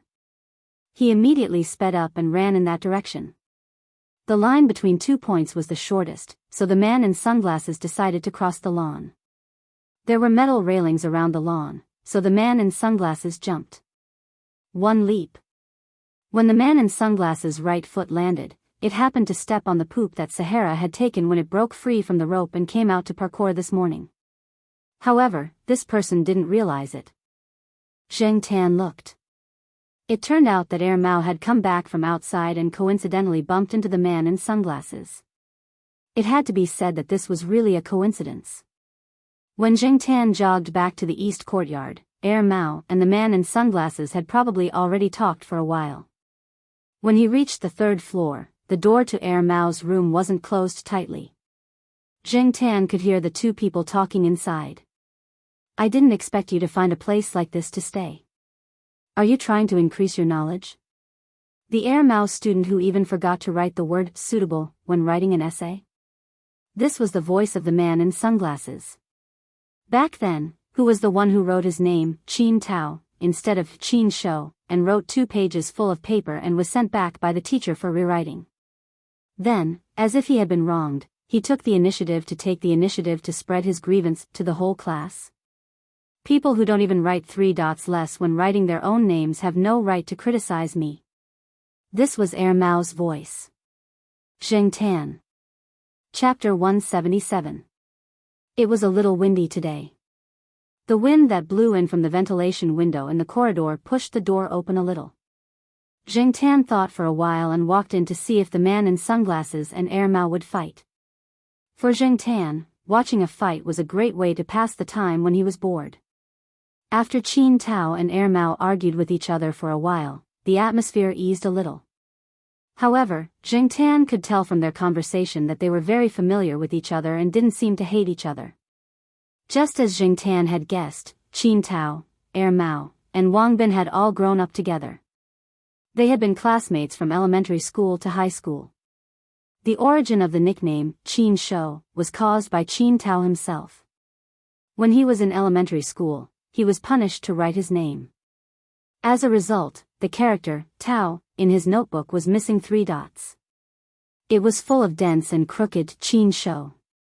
However, Qin Tao didn't notice it and passed it around in class.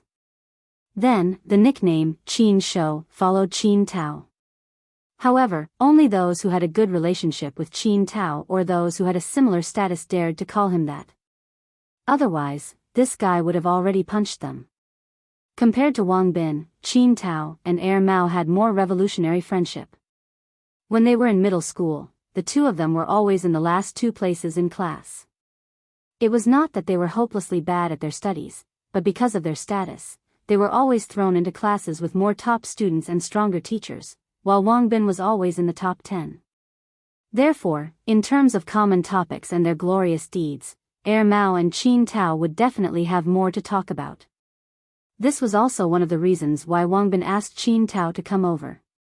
Speaking of which, why did you come to Chuhua City? Shouldn't you be enjoying yourself in Pearl City? Mao threw an unopened bottle of mineral water to Qin Tao.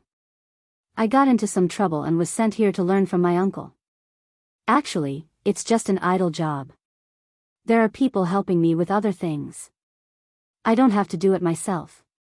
It's so boring. After saying so much, Qin Tao opened the bottle and took a few gulps. When he turned his head, he saw the black cat standing at the door looking at him. Pfff, Qin Tao was so agitated that he spat out the water in his mouth. His face turned red as he recalled the time when he was hit by bird droppings. After calming down, Qin Tao pointed at Jing Tan, who was standing at the door. Are you familiar with this cat? Although it was a question, his tone was firm. When he saw Jing Tan, Mao was a little surprised. However, when he remembered that he had forgotten to close the door, he was relieved. The security in this area was pretty good. The people who lived in the building were all teachers and retired old professors. They were all of good quality, so there was no need to be too vigilant. Why? Did you lose to it? Mao asked. Qin Tao told him about the bird poop that had been thrown at him. TSK, why did you follow it for no reason? And why did you follow it so stupidly? It's good enough that it didn't lead you into other traps. Getting hit with bird poop is better than getting hurt, Mao said. It can't be. Is this cat that dangerous? Qin Tao looked at Jing Tan again. It's up to you whether you believe me or not. Mao sniffed. What's that smell? Qin Tao was crossing his legs. Mao's gaze finally fell on Qin Tao's shoes. You beast, you stepped on poop. Mao looked at him with disgust. Ah. Qin Tao crossed his legs and sniffed, then vomited. He quickly found a packaging bag, took off his shoes, and threw them into the bag. He asked Mao for a pair of shoes to make do. No wonder I felt something was wrong when I was crossing the hurdles.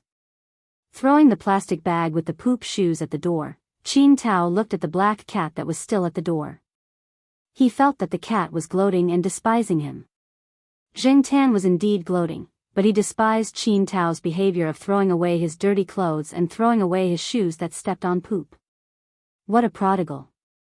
Shaking his head, Qin Tao got rid of the uncomfortable feeling in his heart. He hit Mao's arm with the half-empty mineral water bottle. It's all your fault. If it weren't for you, I wouldn't have come here to suffer. Meow. Lying on the computer table, black rice covered its ears and made a warning sound. It looked at Qin Tao with a fierce look. Hearing this sound, not only Jing Tan, but also Mao and Qin Tao, who were about to continue exposing each other, looked at black rice. For a moment, no one in the room spoke. Jing Tan and Mao knew that this cat was absolutely fierce when it was angry, but Qin Tao was a bit confused. After a moment of silence, Qin Tao seemed to have thought of something. He took the mineral water bottle and hit Mao again. Meow. This time, the warning sound was louder. Qin Tao looked at black rice, blinked, and hit it again. Meow. This time, not only was the warning sound louder, but it also bared its teeth. The cat that was lying on its stomach also stood up. Ha ha ha ha. Mao scooped up the black rice on the computer table with a smug look. My daughter is indeed protective of her father. Qin Tao was surprised that the cat was so protective of its owner. After hearing Mao's words, he looked constipated. Daughter? Yes. Mao happily raised one of black rice's front paws and waved it at Qin Tao.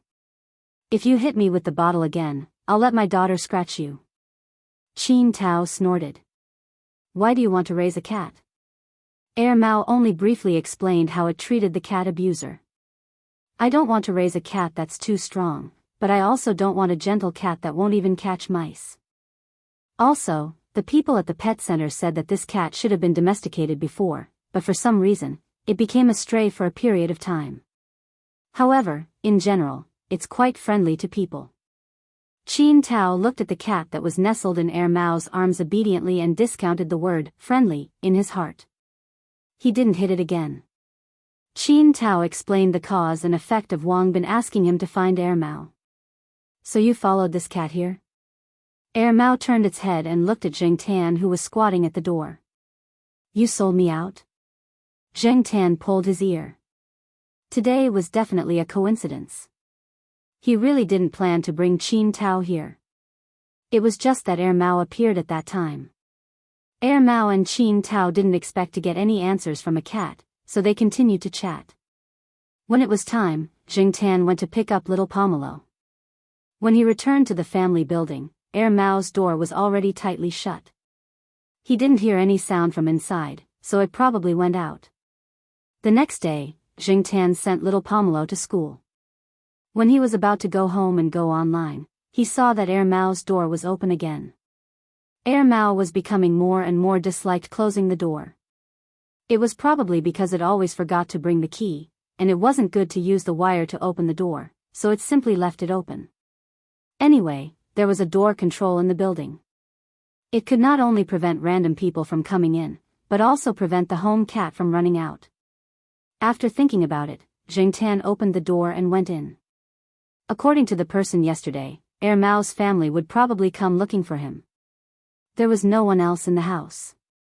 Mao was playing games on the computer, and Black Rice was playing with something on the floor. After noticing that Zheng Tan had entered the house, it glanced at him, then continued to play with that thing with its claws. Zheng Tan saw that there was nothing to see today, so he was about to leave. Suddenly, he saw the thing that Black Rice was playing with. Zheng Tan's eyes narrowed. He was a little confused and uncertain. He stopped walking towards the door and went back into the room. Probably because it was familiar with Zheng Tan and didn't think that Zheng Tan was a threat, Black Rice didn't show any hostility towards Zheng Tan. However, it seemed to be guarding against Zheng Tan taking its toy. Zheng Tan ignored Black Rice and went closer to look at the thing on the floor. It was a pendant. Black Rice was mainly playing with the rope of the pendant, but Zheng Tan's attention was all on the pendant. This thing was very familiar. It looked similar to the jade pendant that the weird old woman gave him. While Zheng Tan was thinking, Mao had finished playing around. Hey, Black Coal, it's not good for you to always come in uninvited.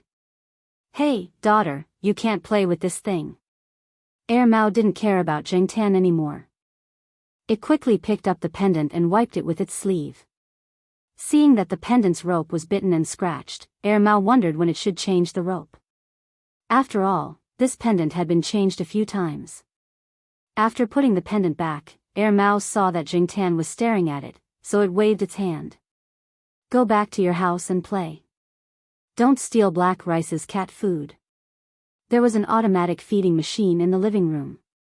There was always some cat food there, but Mao had never seen this black cat steal food. Zheng Tan went back in deep thought. Looking at Mao, that pendant seemed to be very important to it. When he was in Jiao Pa's hometown, what did the old woman say? Zheng Tan thought for a while, then went to little Pomelo's wardrobe and took out a small bunch of keys from an inconspicuous corner. He moved his claws, inserted one of the keys into a hidden drawer on the cat tree, opened it, and found the jade pendant that the Jiao Pa put inside. He looked at it carefully. It really looked like it. The words on it were similar. Was the person that the old woman was looking for related to Mao? Regardless of the relationship between the two, Zheng Tan decided to take the jade pendant and show it to Mao. Then he would know the answer. Mao wouldn't rob it. The Jiao Pa wasn't there, so Zheng Tan couldn't inform him. If he could solve this problem, it would be a good thing. Didn't the Jiao Pa always say that he wanted to repay the old woman? Hanging the pendant around his neck, Zheng Tan locked the drawer again, hid the key, and went downstairs to Mao's room. Mao started a new game. Black Rice was lying in a corner of the bed, sleeping. Zheng Tan jumped onto the computer table and stood next to the computer. Mao was shocked by Zheng Tan's action, but it was in the middle of the game and didn't look at Zheng Tan. It couldn't free its hands to push Zheng Tan off the table. Zheng Tan wasn't in a hurry. He squatted next to it and watched. When Air Mao finally finished a game, before it could talk to Jingtan, its new phone rang. Jingtan looked at Air Mao's impatient face as it talked on the phone, so he played with the mouse out of boredom. Air Mao noticed Jingtan's action and came up to stop Jingtan from closing its game interface. Suddenly, Air Mao paused and stopped talking. It looked at the jade pendant around Jingtan's neck and carefully observed it. The person on the other end of the phone was still talking, so Air Mao hung up. "Hey, I'll take it down and take a look. I'll return it to you later." Air Mao took the pendant off Jingtan's neck. Air Mao's first reaction when it saw the pendant around Jingtan's neck was, when did this cat steal its pendant and change the string? It noticed a slight difference. After all, it had been wearing the pendant for more than 10 years. It could notice the slight difference. Without a doubt, Jingtan's pendant was the real deal and not some inferior imitation. The quality of the jade was similar to the one Air Mao had. Even if Air Mao didn't know much about jade, it could feel that the quality of this pendant was similar to its own. It took out the pendant that it hadn't had time to change the string and compared it with the pendant. Chapter 178. Air Mao had been wearing this pendant since he was very young, but he didn't know much about it. He only had this one pendant. Even Wang Bin didn't have the one his mother gave him. Air Mao only remembered his mother saying, "Wear it for the blessing of your ancestors." But the problem was that Air Mao's maternal grandparents were still alive. Even if Air Mao wasn't familiar with his parents' generation, he knew a little about them. After that, it was his own generation. This era didn't care much about clans. At least, Air Mao didn't care about that. But that didn't mean that Air Mao wasn't curious. When a person was bored out of his mind, or was thinking about what to do to divert his attention, a small change could make him excited. Air Mao was one such example. Air Mao knew a little about the Jiao family. It shouldn't have any blood relations with them. What puzzled Air Mao the most was, why would such a valuable item be hung around a cat's neck? Based on his understanding of the Jiao family's schedule, there shouldn't be anyone in the Jiao family at this time. It was very likely that the cat put on the pendant by itself. "Hey, Black Coal, where did you get this?" Air Mao held two jade pendants that were almost the same. He raised his finger and poked Jingtan. "Tell me who gave it to you. Maybe it's my relative. Just like in the books, there's a beautiful distant cousin living alone outside, waiting for me to rescue her." Jingtan thought about the old woman in the village who was carelessly hugging a cat. He then looked at Air Mao's expectant expression. If he could speak, Air Mao would definitely be shocked to death. Of course, even if he could speak, he couldn't tell Air Mao the truth. What if Air Mao didn't have a cousin and was only interested in a poor old woman and went all the way to find her? Did he have to keep this pendant for a year or two? The sooner he solved the problem, the better. Air Mao asked a series of questions. Some of the questions might have been directed at Jingtan or himself. It was rare for him to encounter something so meaningful, but he didn't want to contact his family at the moment, so he couldn't get an answer to his questions. Jingtan did not know how to respond. He glanced around the room and found a map in the corner of the room under a large backpack. Jumping off the table, Jingtan walked over to take a look. He raised his paw and flipped the corners of the map that were not covered. One side was a provincial map, and the other side was a city map of Chuhua City. Very good. Air Mao stopped talking to himself and looked at Jingtan. The map was bought by Air Mao when he first came to Chuhua City. At that time, Air Mao bought this map mainly because he wanted to visit some of the scenic spots in Chuhua City. At the same time, there were also bus stops marked on the map for convenience. Come to think of it, it had been quite some time since she had used it as a cushion for her bag. Looking at Jingtan, Air Mao rubbed the two jade tags with his fingers. He walked over and lifted the backpack, took out the map, and put it on the ground in front of him. The map facing up happened to be a provincial map. Jingtan looked at the county markings on it and raised his paw to press on Qingyang City. Air Mao was silent for a while, then asked, "Qingyang?" Seeing that the black cat in front of him didn't respond, Air Mao said again, "If yes, waggle your tail vertically." If no, waggle your tail horizontally. Zheng Tan wagged its tail vertically. Qingyang. Air Mao sat cross-legged on the floor and looked at the map. Then, he took out a pen and paper from the drawer of the bedside table and wrote it down. In fact, Zheng Tan was quite puzzled. Why would Air Mao use such a way of wagging its tail to confirm what it wanted to express? Moreover, Air Mao was quite receptive to this method. Looking at Black Rice, who was sleeping on the edge of the bed, Zheng Tan didn't think that Black Rice could understand this method. Moreover, this wasn't the first time. Zheng Tan couldn't directly write the answer on the paper or type it on the computer. That would be out of line. Zheng Tan didn't want to be seen as a monster. When Zheng Tan left, Air Mao put the pendant back on Zheng Tan's neck. Judging from Air Mao's appearance, it would definitely investigate. Zheng Tan just had to wait. Although it was sometimes silly, Zheng Tan knew that Air Mao wasn't stupid. Therefore, he wasn't worried that Air Mao couldn't find any clues. During dinner, Air Mao wore the pendant outside and went to the Jiao family to borrow a roll of toilet paper. After chatting with Jiao Ma for a while, it went downstairs. Sitting in front of the computer, Air Mao stared at the booting screen but didn't touch the mouse. He now knew that it was Associate Professor Jiao's hometown. When he went upstairs to chat with Jiao Ma, he found out the specific location of Associate Professor Jiao's hometown. However, Jiao Ma didn't have any special reaction to the jade pendant. The two children also had the same reaction. Therefore, the jade pendant was most likely from Associate Professor Jiao. The next day, Air Mao called Zheng Tan to the third floor and continued wagging its tail. This thing belongs to Associate Professor Jiao? Zheng Tan wagged his tail. Associate Professor Jiao gave it to you? He wagged his tail. When Zheng Tan was getting impatient from wagging his tail, they finally reached the key point. After we go to Associate Professor Jiao's hometown, can you take me to find him? He wagged his tail. Air Mao originally planned to send an email to Associate Professor Jiao if it didn't work out. However, now that there was progress, he decided to look for him personally. Things with suspense are more interesting. Only when the answer is revealed will there be a sense of accomplishment. Air Mao was very excited and jumped on the spot. He was so excited that he couldn't control his voice. On a whim, he sang, "Sister Lin fell from the sky like a light cloud that just rose." After singing these two lines, Air Mao forgot the rest of the song. 2 seconds later, another voice drifted in from outside the window. I only thought that he was frivolous, but it turns out that his bones are exquisite, not vulgar. The window and the door to the balcony weren't closed.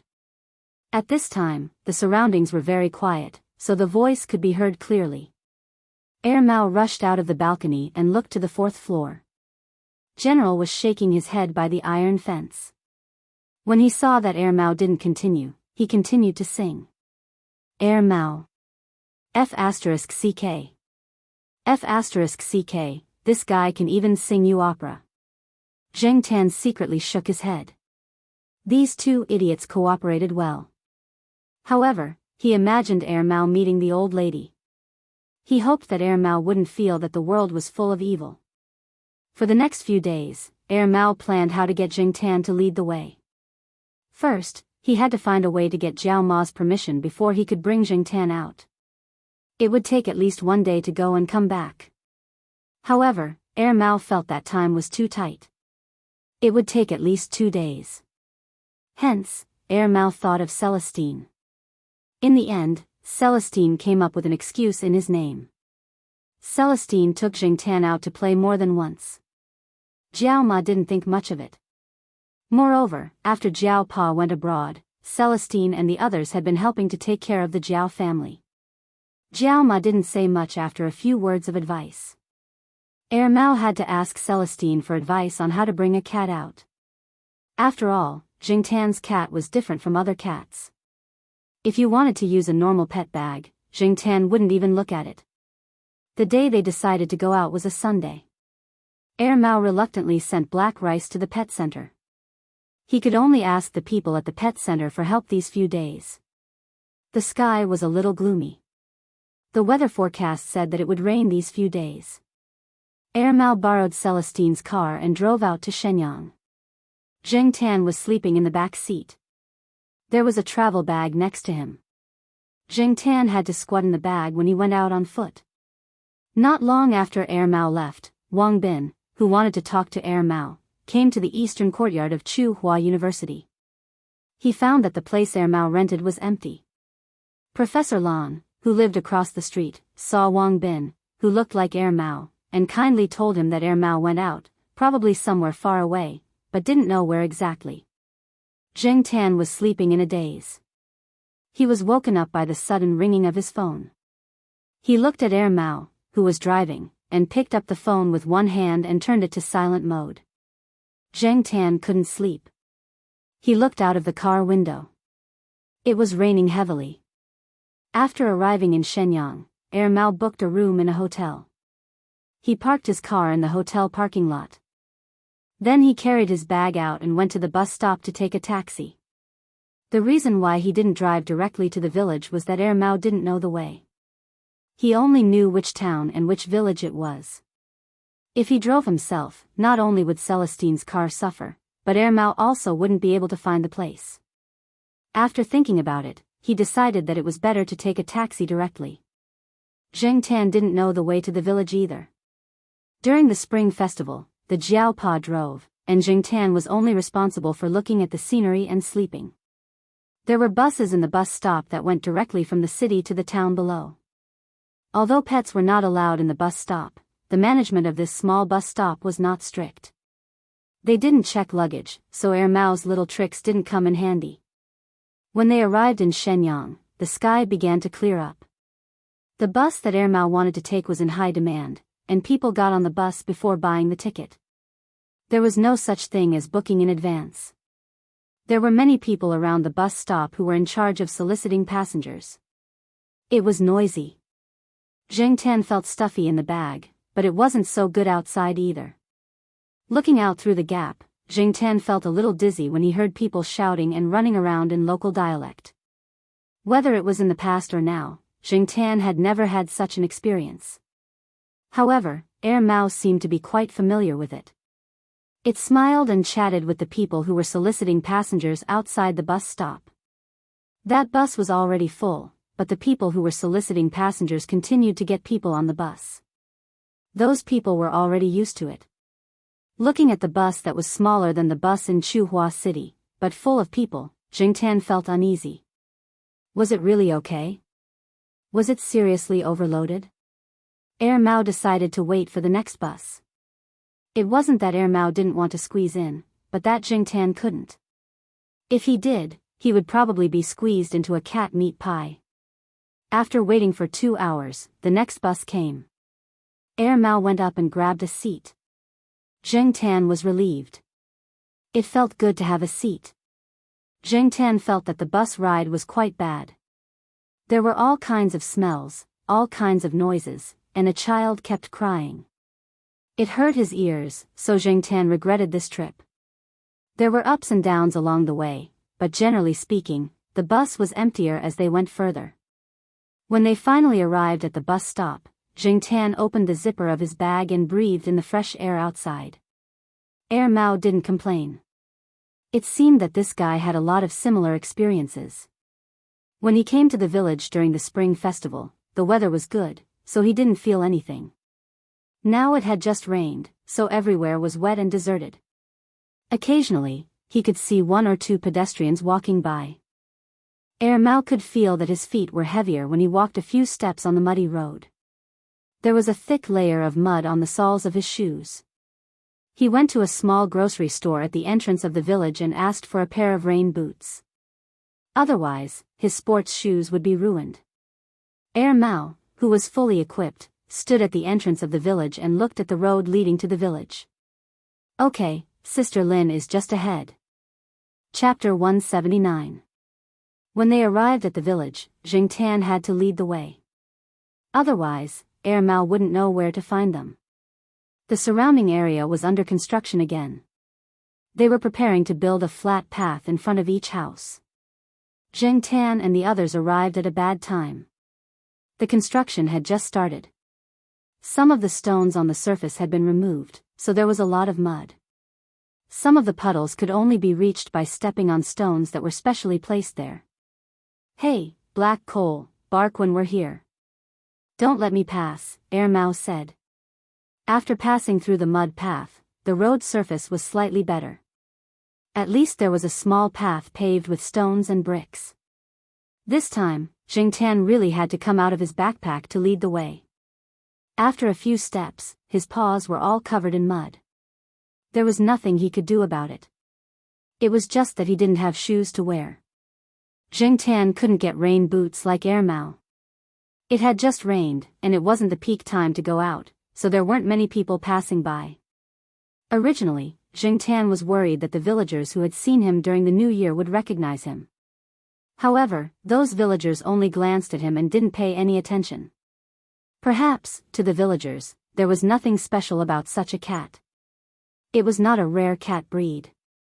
Mongrel cats were everywhere, and a strong black cat was nothing special. Sometimes, one shouldn't take oneself too seriously. This was Jingtan's awareness. When they passed by the Jiao family's old house, Jingtan saw that the door was closed. He guessed that the old man and woman had gone to town. They would probably come back after the surrounding roads were repaired. This made Jingtan even more relieved. After the rain, the smell of mud entered his nose. In the Jiao Pa's words, it was the smell of actinomycetes. Perhaps because of Mao's influence, Jingtan was a little nervous when he approached the old woman's tile-roofed house. Although he knew that the person Mao was looking for was the old woman, Jingtan had a strange feeling about the old woman. She wasn't as easy to fool as the old man and woman in the Jiao family. "Is it here?" Mao looked at the small village house, pushed open the gate, and walked in. There was no noise around, so Jingtan and Mao could hear the opera from the small tile-roofed house. Taking a deep breath, Mao stood in front of the rustic wooden door. Just as he was about to knock, the door opened from the inside. A 15-year-old girl carrying a basket was shocked when she saw Mao standing in front of the door. Mao's first thought was, "Hey, there really is a Sister Lin." This girl was not bad looking. Although she was a little tanned and her dressing was not as good as the children in the city, her looks were indeed passable. Jingtan looked at the girl. She looked familiar. He must have seen her during the New Year, but she was definitely not from this house. The old lady lived alone. In this place, it was not uncommon for girls to stop going to school after finishing middle school at this age. Before Mao could ask, the little girl shouted into the house, "Granny, someone is looking for you." Then she left with the basket. She was only here to deliver something. People often came here to look for Granny, so she thought that the person in front of her had the same purpose and did not pay much attention to her. Looking at the situation, it was obvious that she was from another house. Otherwise, she would not have run away when she saw a guest. Mao sighed. It was different from what he had imagined. She was still a granny. After that Sister Lin image was destroyed, Mao was not very enthusiastic. The tile-roofed house was not big. The living room was clear at a glance, and there was only one bedroom. Obviously, the owner was in the bedroom. Jingtan hesitated for a moment, but still followed Mao in. The lights were not on, and the small window behind was closed. The light was not very good. The opera singing from the radio dispelled the depression brought by the darkness. The radio was a little old, and there were some rustling sounds accompanying the opera singing. It gave off a sense of antiquity. It was still the same wooden recliner. The same person was lying on the recliner, covered with a thin blanket. She looked like she was sleeping or resting with her eyes closed. However, because her back was to the window, Mao could not see the expression of the person lying on the recliner. The three-legged cat looked at Mao, then focused on Jingtan. Obviously, it recognized Jingtan, but it did not intend to move. It changed its position and continued to sleep on the old lady's lap. Jingtan moved uncomfortably. The atmosphere was a little strange. Neither of them opened their mouths. The only sound that could be heard was the static of the radio and an opera that could not be heard clearly. Mao was still thinking about the first sentence he should say. Nonsense was the first sentence in interpersonal relationships, but this time, the situation was different. If it was any other time, Mao would have casually brought up a topic, but this time, he was here to look for Sister Lin. If he could not find Sister Lin, it would be fine to find someone of the same generation or the younger generation. He was not here to look for his ancestor. More elders meant more control. Mao was already having a headache with the elders in his family. They were always talking about what you should and shouldn't do, or praising other people's children. Moreover, under Wang Bin's contrast, Mao had already become a hooligan and good-for-nothing, in the elders' words. If it were anyone else, they would have already decided to go straight to the point. They had come so far, driven, squeezed into a bus, and stepped on a muddy road. Wasn't it just to find relatives? But Mao was different. Mao was not a good person. When he was wandering outside, he had seen many people from all walks of life. His way of thinking was poles apart from the rest of the family. Before he came, he had decided to look at the person first before deciding whether or not to acknowledge them. To put it bluntly, in Mao's heart, looking for people based on the pendant was just an excuse to divert his troubles and find something to do to change his mood. Zheng Tan observed Mao and the old woman on the recliner. These two guys were not simple people, especially the old woman. Zheng Tan did not believe that her ears were bad and she could not hear the shouting of the little girl and Mao's footsteps. In the end, Mao chose to deal with all changes by sticking to the status quo. Anyway, the choice was in his hands. There was no hurry. Without Sister Lin, things would be boring and simple. What was there to see about the old woman? Mao dragged a chair over from the corner and sat down. He crossed his legs and looked around with a bored look. The opera on the radio changed one after another. Zheng Tan yawned. There was a box of biscuits wrapped in paper on the table. Zheng Tan had seen this kind of local specialty during the New Year. He jumped on the table and sniffed the biscuits. There was no strange smell. Zheng Tan raised his paw and opened the paper. Let these two continue to confront each other. I'll fill my stomach first. Half an hour later, the old woman on the recliner moved. Mao was delighted. Huh, old woman, you can't take my patience anymore, right? Zheng Tan, who was drowsy, also looked over. The old woman sighed softly. Then, she supported herself on the recliner and sat up slowly. She reached into her pocket and took out a porcelain bottle. She was old and her hands were not very steady. When she took something, her hands trembled. She pulled the cork several times before she succeeded. Zheng Tan's heart trembled. He was afraid that the old woman would lose her balance and throw the bottle away. Moreover, Zheng Tan was anxious for her as he watched her pull the cork out. If it was an impatient person, he would have gone to help her in the morning. Mao was more patient and did not go to help. He probably knew that the old woman in front of him was not a simple person, so he was still in a wait-and-see mode. Mao frowned when he saw that the old woman's every move was difficult and her hands were trembling. He still did not move or make a sound. The old woman rubbed her eyes. Then, she carefully poured out small round balls in her palm. They looked like some kind of pills, such as quick-acting heart-relieving pills or compound salvia miltioriza dropping pills. Zheng Tan had seen many people take them. They looked similar. She was old and had many problems. During the New Year, Zheng Tan saw that she could play the arrow quite well. Why did it feel like she had one foot in the grave now? However, it was very dangerous for an old woman to fall ill. It was understandable that her mental state had changed so much. In addition, under the influence of the surrounding environment, there was a sense of bleakness and desolation. Her trembling hands made everything a little more difficult.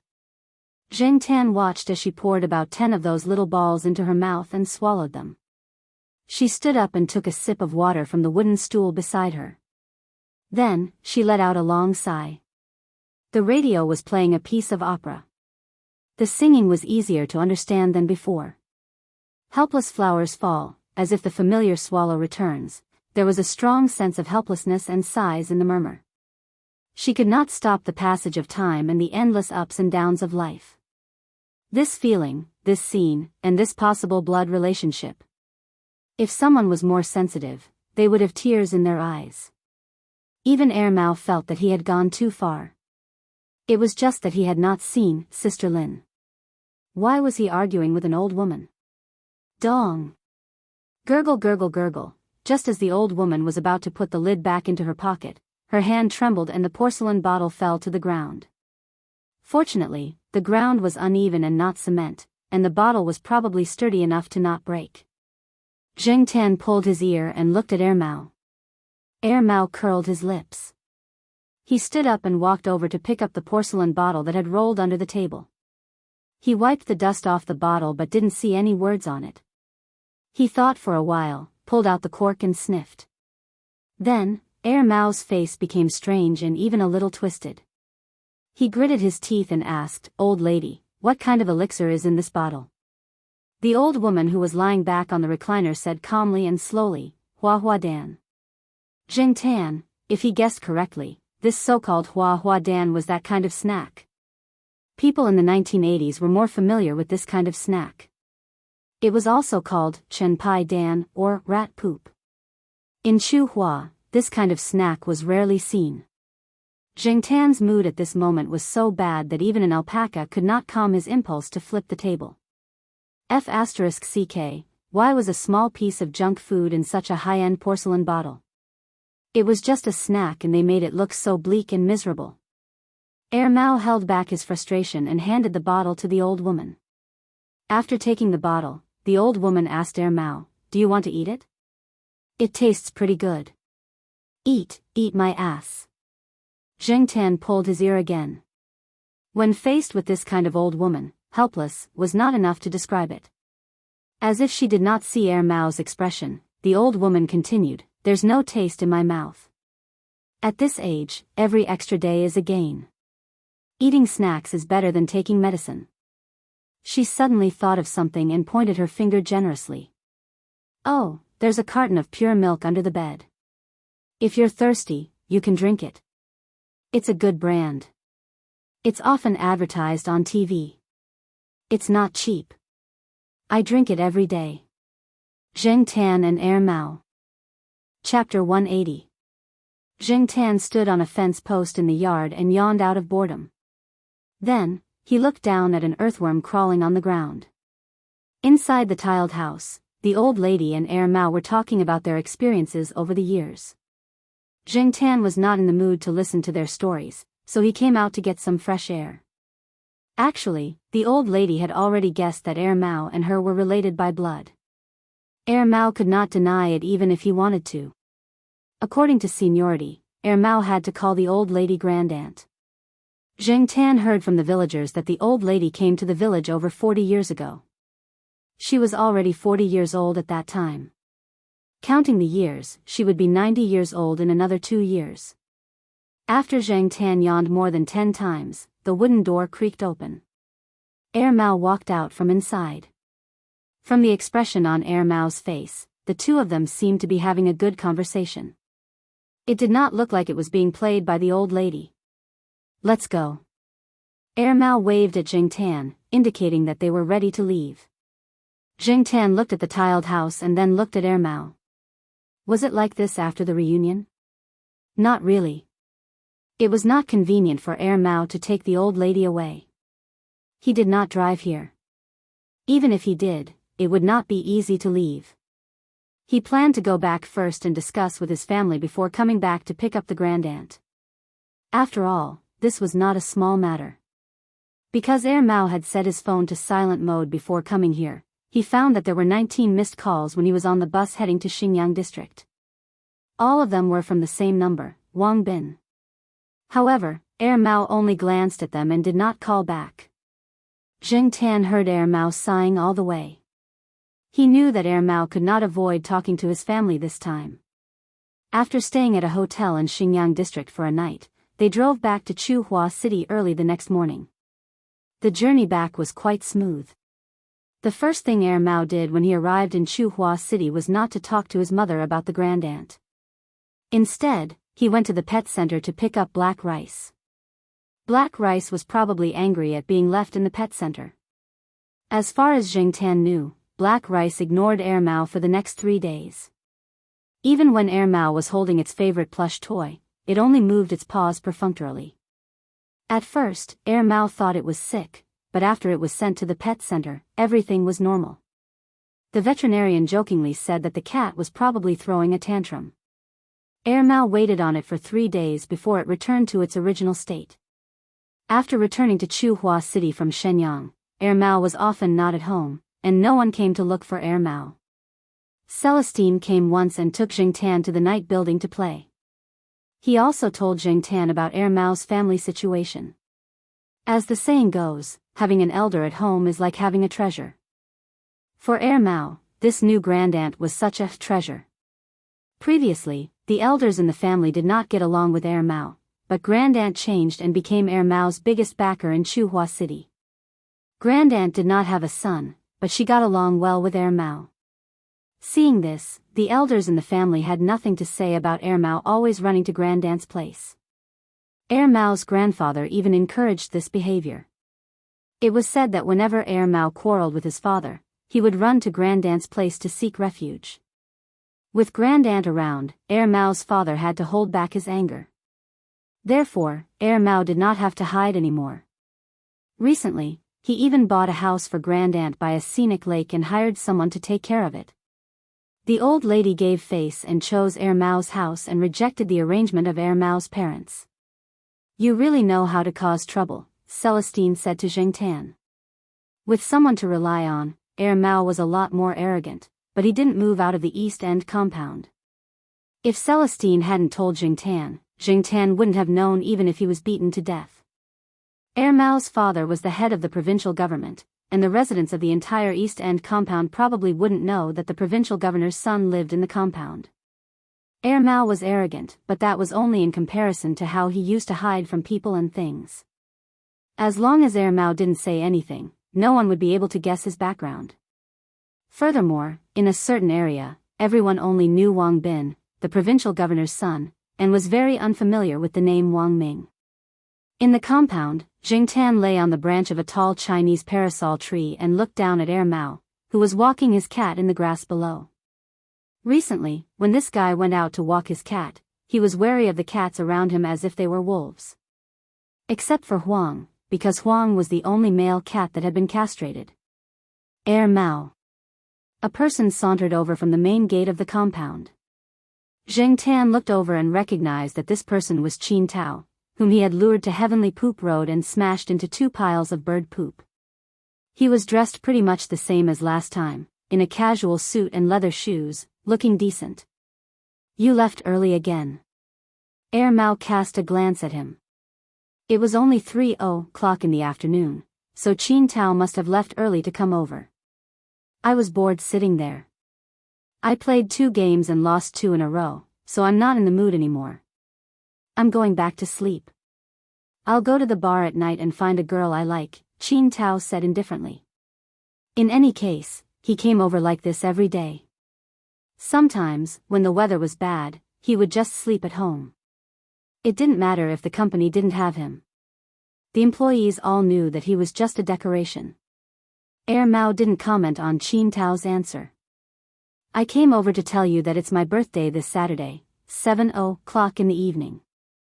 I've booked a private room at Menhuasha, and I'll introduce you to some friends. When you get to know each other, we can play together. Don't stay with the cat all day, you're bored," Qin Tao said disdainfully. "Is Wang Bin going?" Mao asked. "That guy is a real busy person now. He never participates in these kinds of activities. I've only seen him a few times since I came to Chuhua. But we're different from him. We're bad students who enjoy ourselves in time." Qin Tao gave a, "you know what I mean," look. "Okay, 7:00 Saturday night, I'll be there on time." Mao was relieved when he heard that Wang Bin wasn't going. "Oh right," Qin Tao glanced around, "where's the black cat?" Air Mao raised his hand and pointed at the tree Jingtan was lying on. The leaves weren't very dense yet, so it was easy to see Jingtan's tail from below. Qin Tao looked at the direction Air Mao was pointing at. Jingtan also looked at Qin Tao curiously. Why was this guy looking for him? Revenge? Air Mao, bring the black cat with you on Saturday, Qin Tao said. Why? You're inviting a cat for your birthday. Are you a cat? Besides, you're not that close to it. No, why are you inviting it and not my daughter? Are you discriminating against me?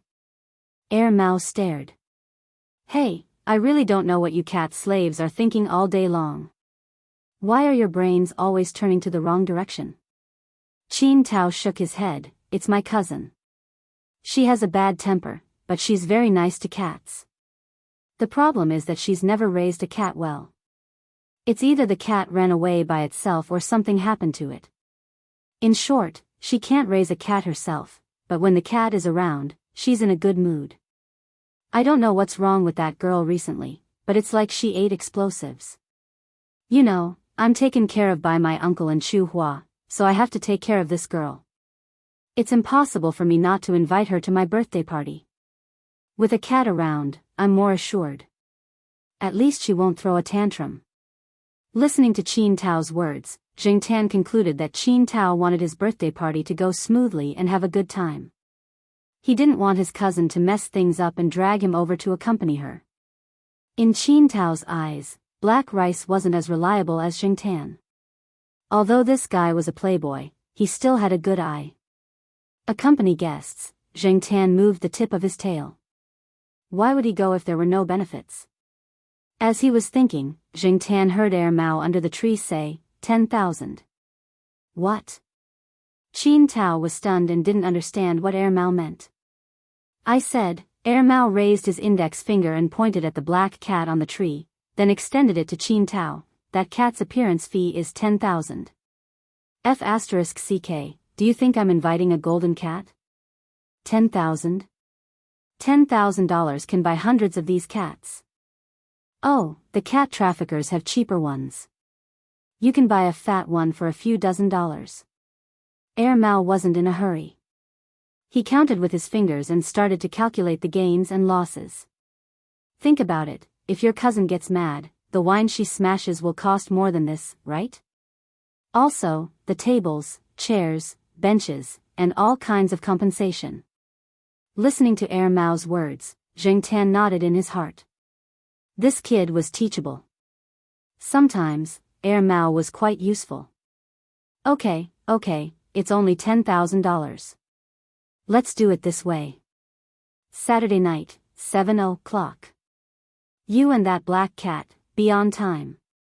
$10,000 was really nothing to Qin Tao. After achieving his goal, Qin Tao took a phone call and hurried away. It was a call from his assistant. There was an urgent document that he needed to sign.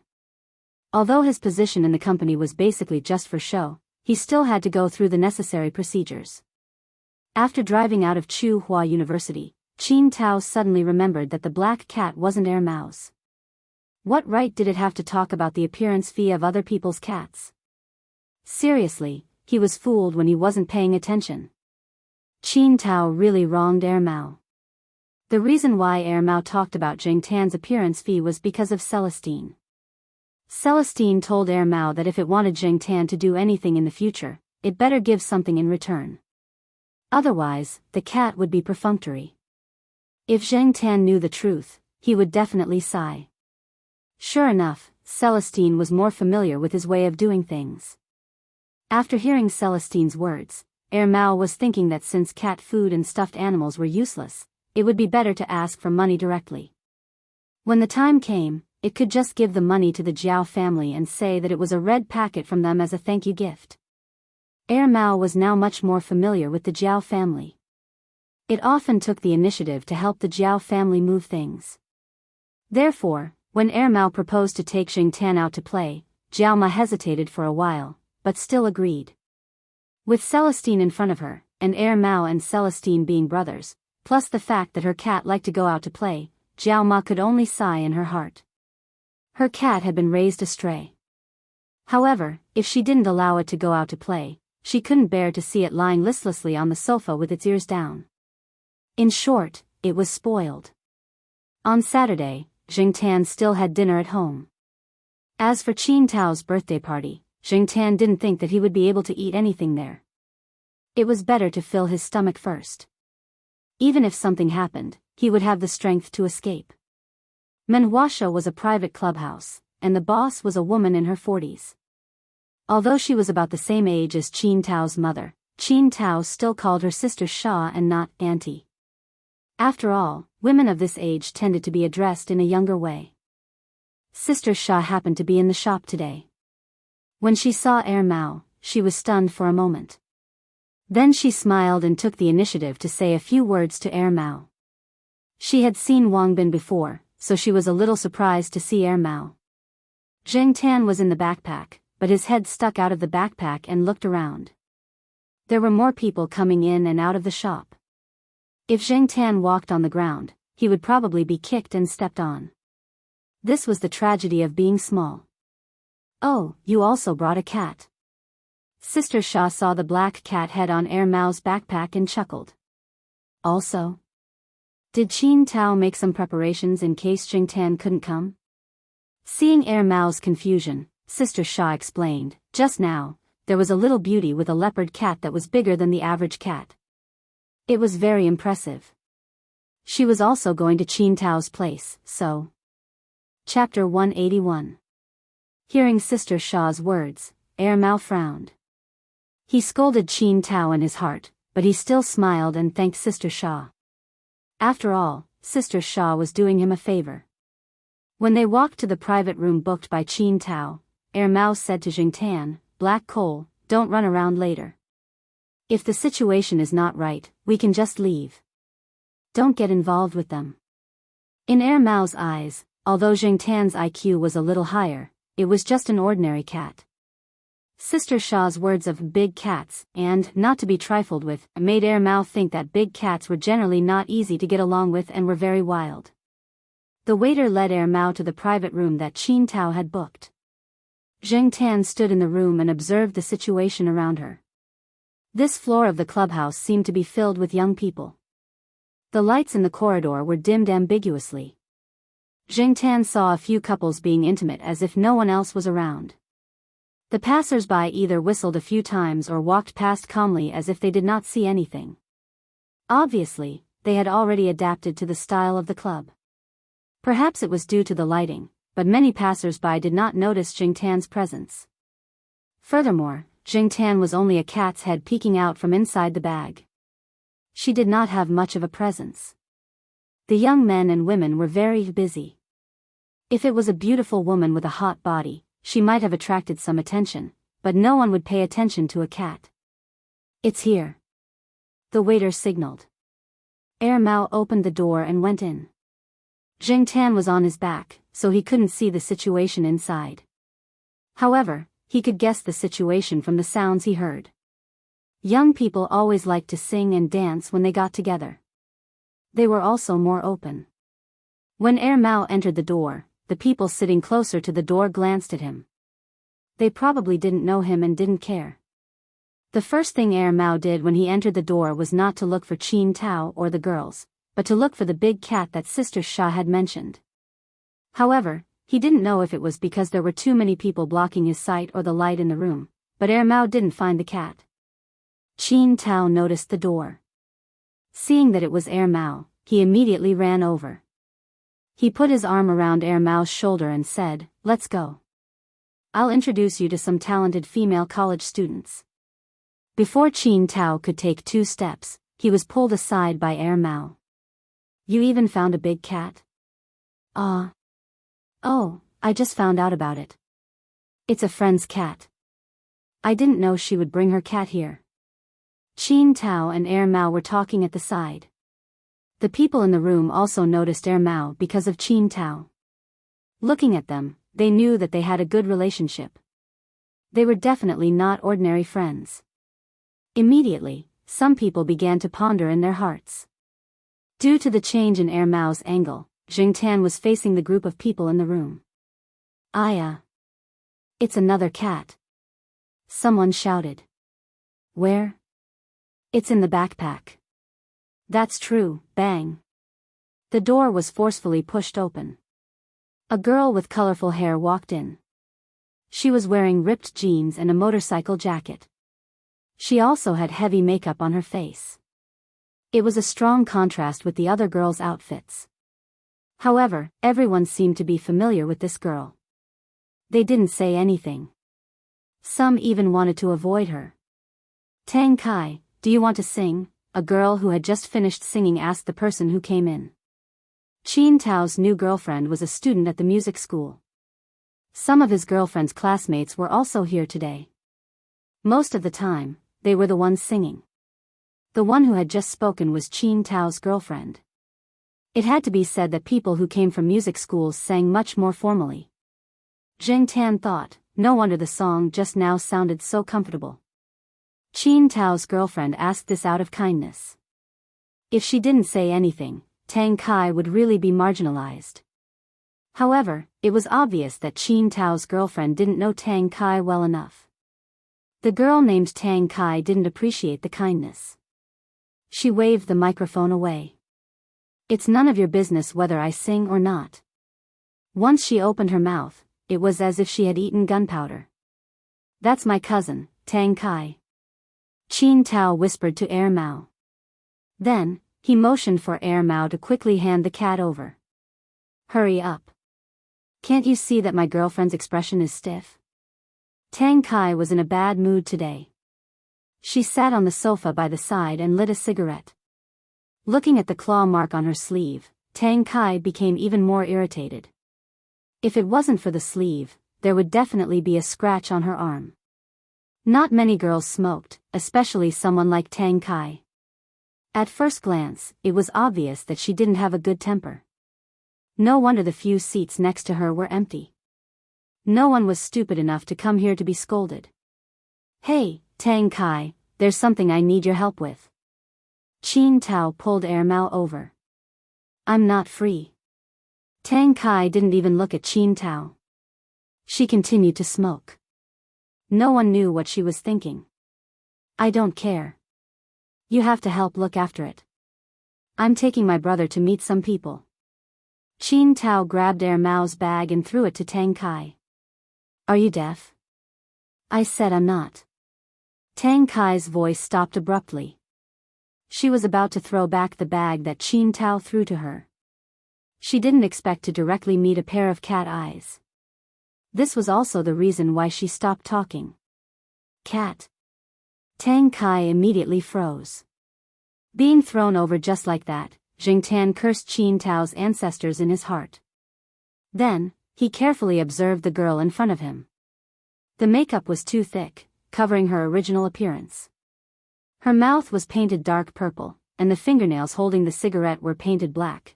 She really didn't look like a good girl. However, just as Qin Tao had said, Tang Kai suppressed her temper as soon as she saw the cat. She was like a hedgehog with spikes all over its body that would stab anyone it wanted. When she saw Zheng Tan, she immediately put away her spikes. Zheng Tan didn't feel any malice from Tang Kai. Although the girl in front of him looked like those devils on TV, his intuition couldn't be wrong. Unzipping the bag, Zheng Tan walked out of the bag.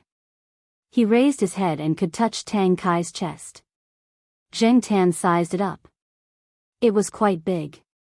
If he raised his paw and stepped on it, Tang Kai wouldn't mind.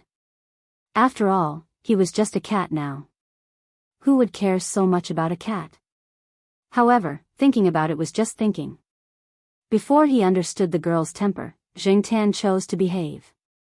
He walked from Tang Kai's lap to the sofa cushion, then squatted by the side and looked at the other people in the room. Qin Tao's taste was good. There were many beauties in the room, some pure and some charming. What was interesting was the thoughts of those people. There were many small details that could be seen through the drinking. Perhaps it was because a bystander saw more clearly, but Zheng Tan found it very interesting. Tang Kai threw the cigarette between her fingers into the ashtray, then took out a wet tissue from her pocket to wipe her fingers. Now, her every move was very careful, as if she was afraid of scaring the cat next to her away. Although Tang Kai was almost scratched by the leopard cat in the bathroom 5 minutes ago, and she was nervous when she saw the black cat just now, it didn't affect her love for cats. Jing Tan was watching the interaction in the room. Suddenly, his ear felt a little itchy. He knew that Tang Kai was poking the fur on his ear. He flicked his ear and didn't pay attention. Seeing that Jing Tan didn't reach out his paw, Tang Kai was relieved. She reached out and scratched Jing Tan's chin, paying attention to not let her long nails hurt the black cat. Jing Tan glanced at Tang Kai, then turned back to pay attention to the people over there. Some people began to test Air Mao. Obviously, they didn't know Air Mao's background, and Qin Tao didn't tell them. When Qin Tao introduced his friends to Air Mao, he took time to look at Tang Kai. Seeing that Tang Kai was like a hedgehog without thorns, he suddenly felt that the 10,000 yuan was not wasted. "Hey, what are you guys playing?" A 17 or 18-year-old girl walked in. Jing Tan looked over, then fixed his eyes on the leopard cat next to the girl. Narrowing his eyes, Jing Tan carefully stared at the leopard cat. When he heard from Sister Sha, he was wondering who it was. This guy.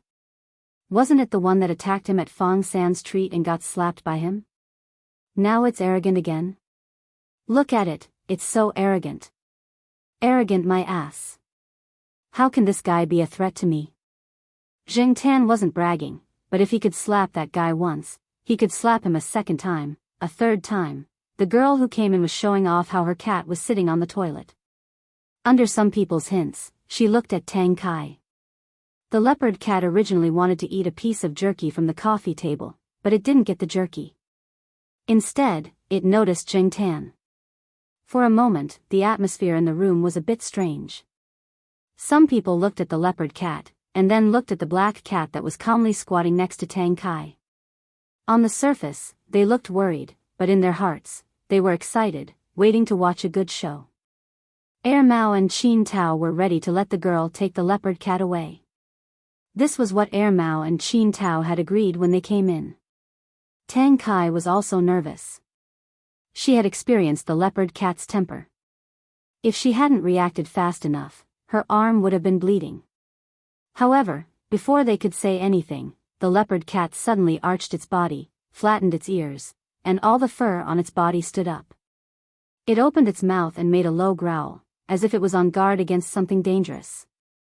It didn't immediately rush forward like the others thought it would. The people around were confused. Why did it feel like this reaction was the opposite? Shouldn't it be that the black cat's fur stood up, and then the leopard cat elegantly walked over to slap it? Only Jing Tan knew that this guy recognized him. Some people thought that cats had bad memories, but in fact, most of the time, they could easily forget things that they didn't care about. Jing Tan had seen a description of cats in a magazine that Jiao Pa subscribed to. It said that cats not only had long-term memories, but also had emotional images. Cats, like other mammals, gained experience through learning. Good or bad memories were brought by various activities and experiences. A cat's short-term memory might be fleeting, but their long-term memory was quite amazing. Besides, this leopard cat was a carefully bred breed. It might have the hereditary, hybrid advantage, which was also possible for it to have a better memory. Or perhaps it was because the slap from before was too deep. Every time the leopard cat fought with other cats, it would think of the slap it got and the black cat that didn't look too big. Jing Tan narrowed his eyes and looked at the leopard cat standing there and growling. He was still calmly squatting on the soft sofa cushion. Noticing Tang Kai's nervousness, Jing Tan raised his chin and rubbed it against Tang Kai's fingers, indicating that Tang Kai should continue scratching. "I'm having fun, so I don't want to bother with that guy." Qin Tao elbowed Air Mao, who was next to him, and said, "Bro, something's wrong. Why does the big cat look like it's afraid?"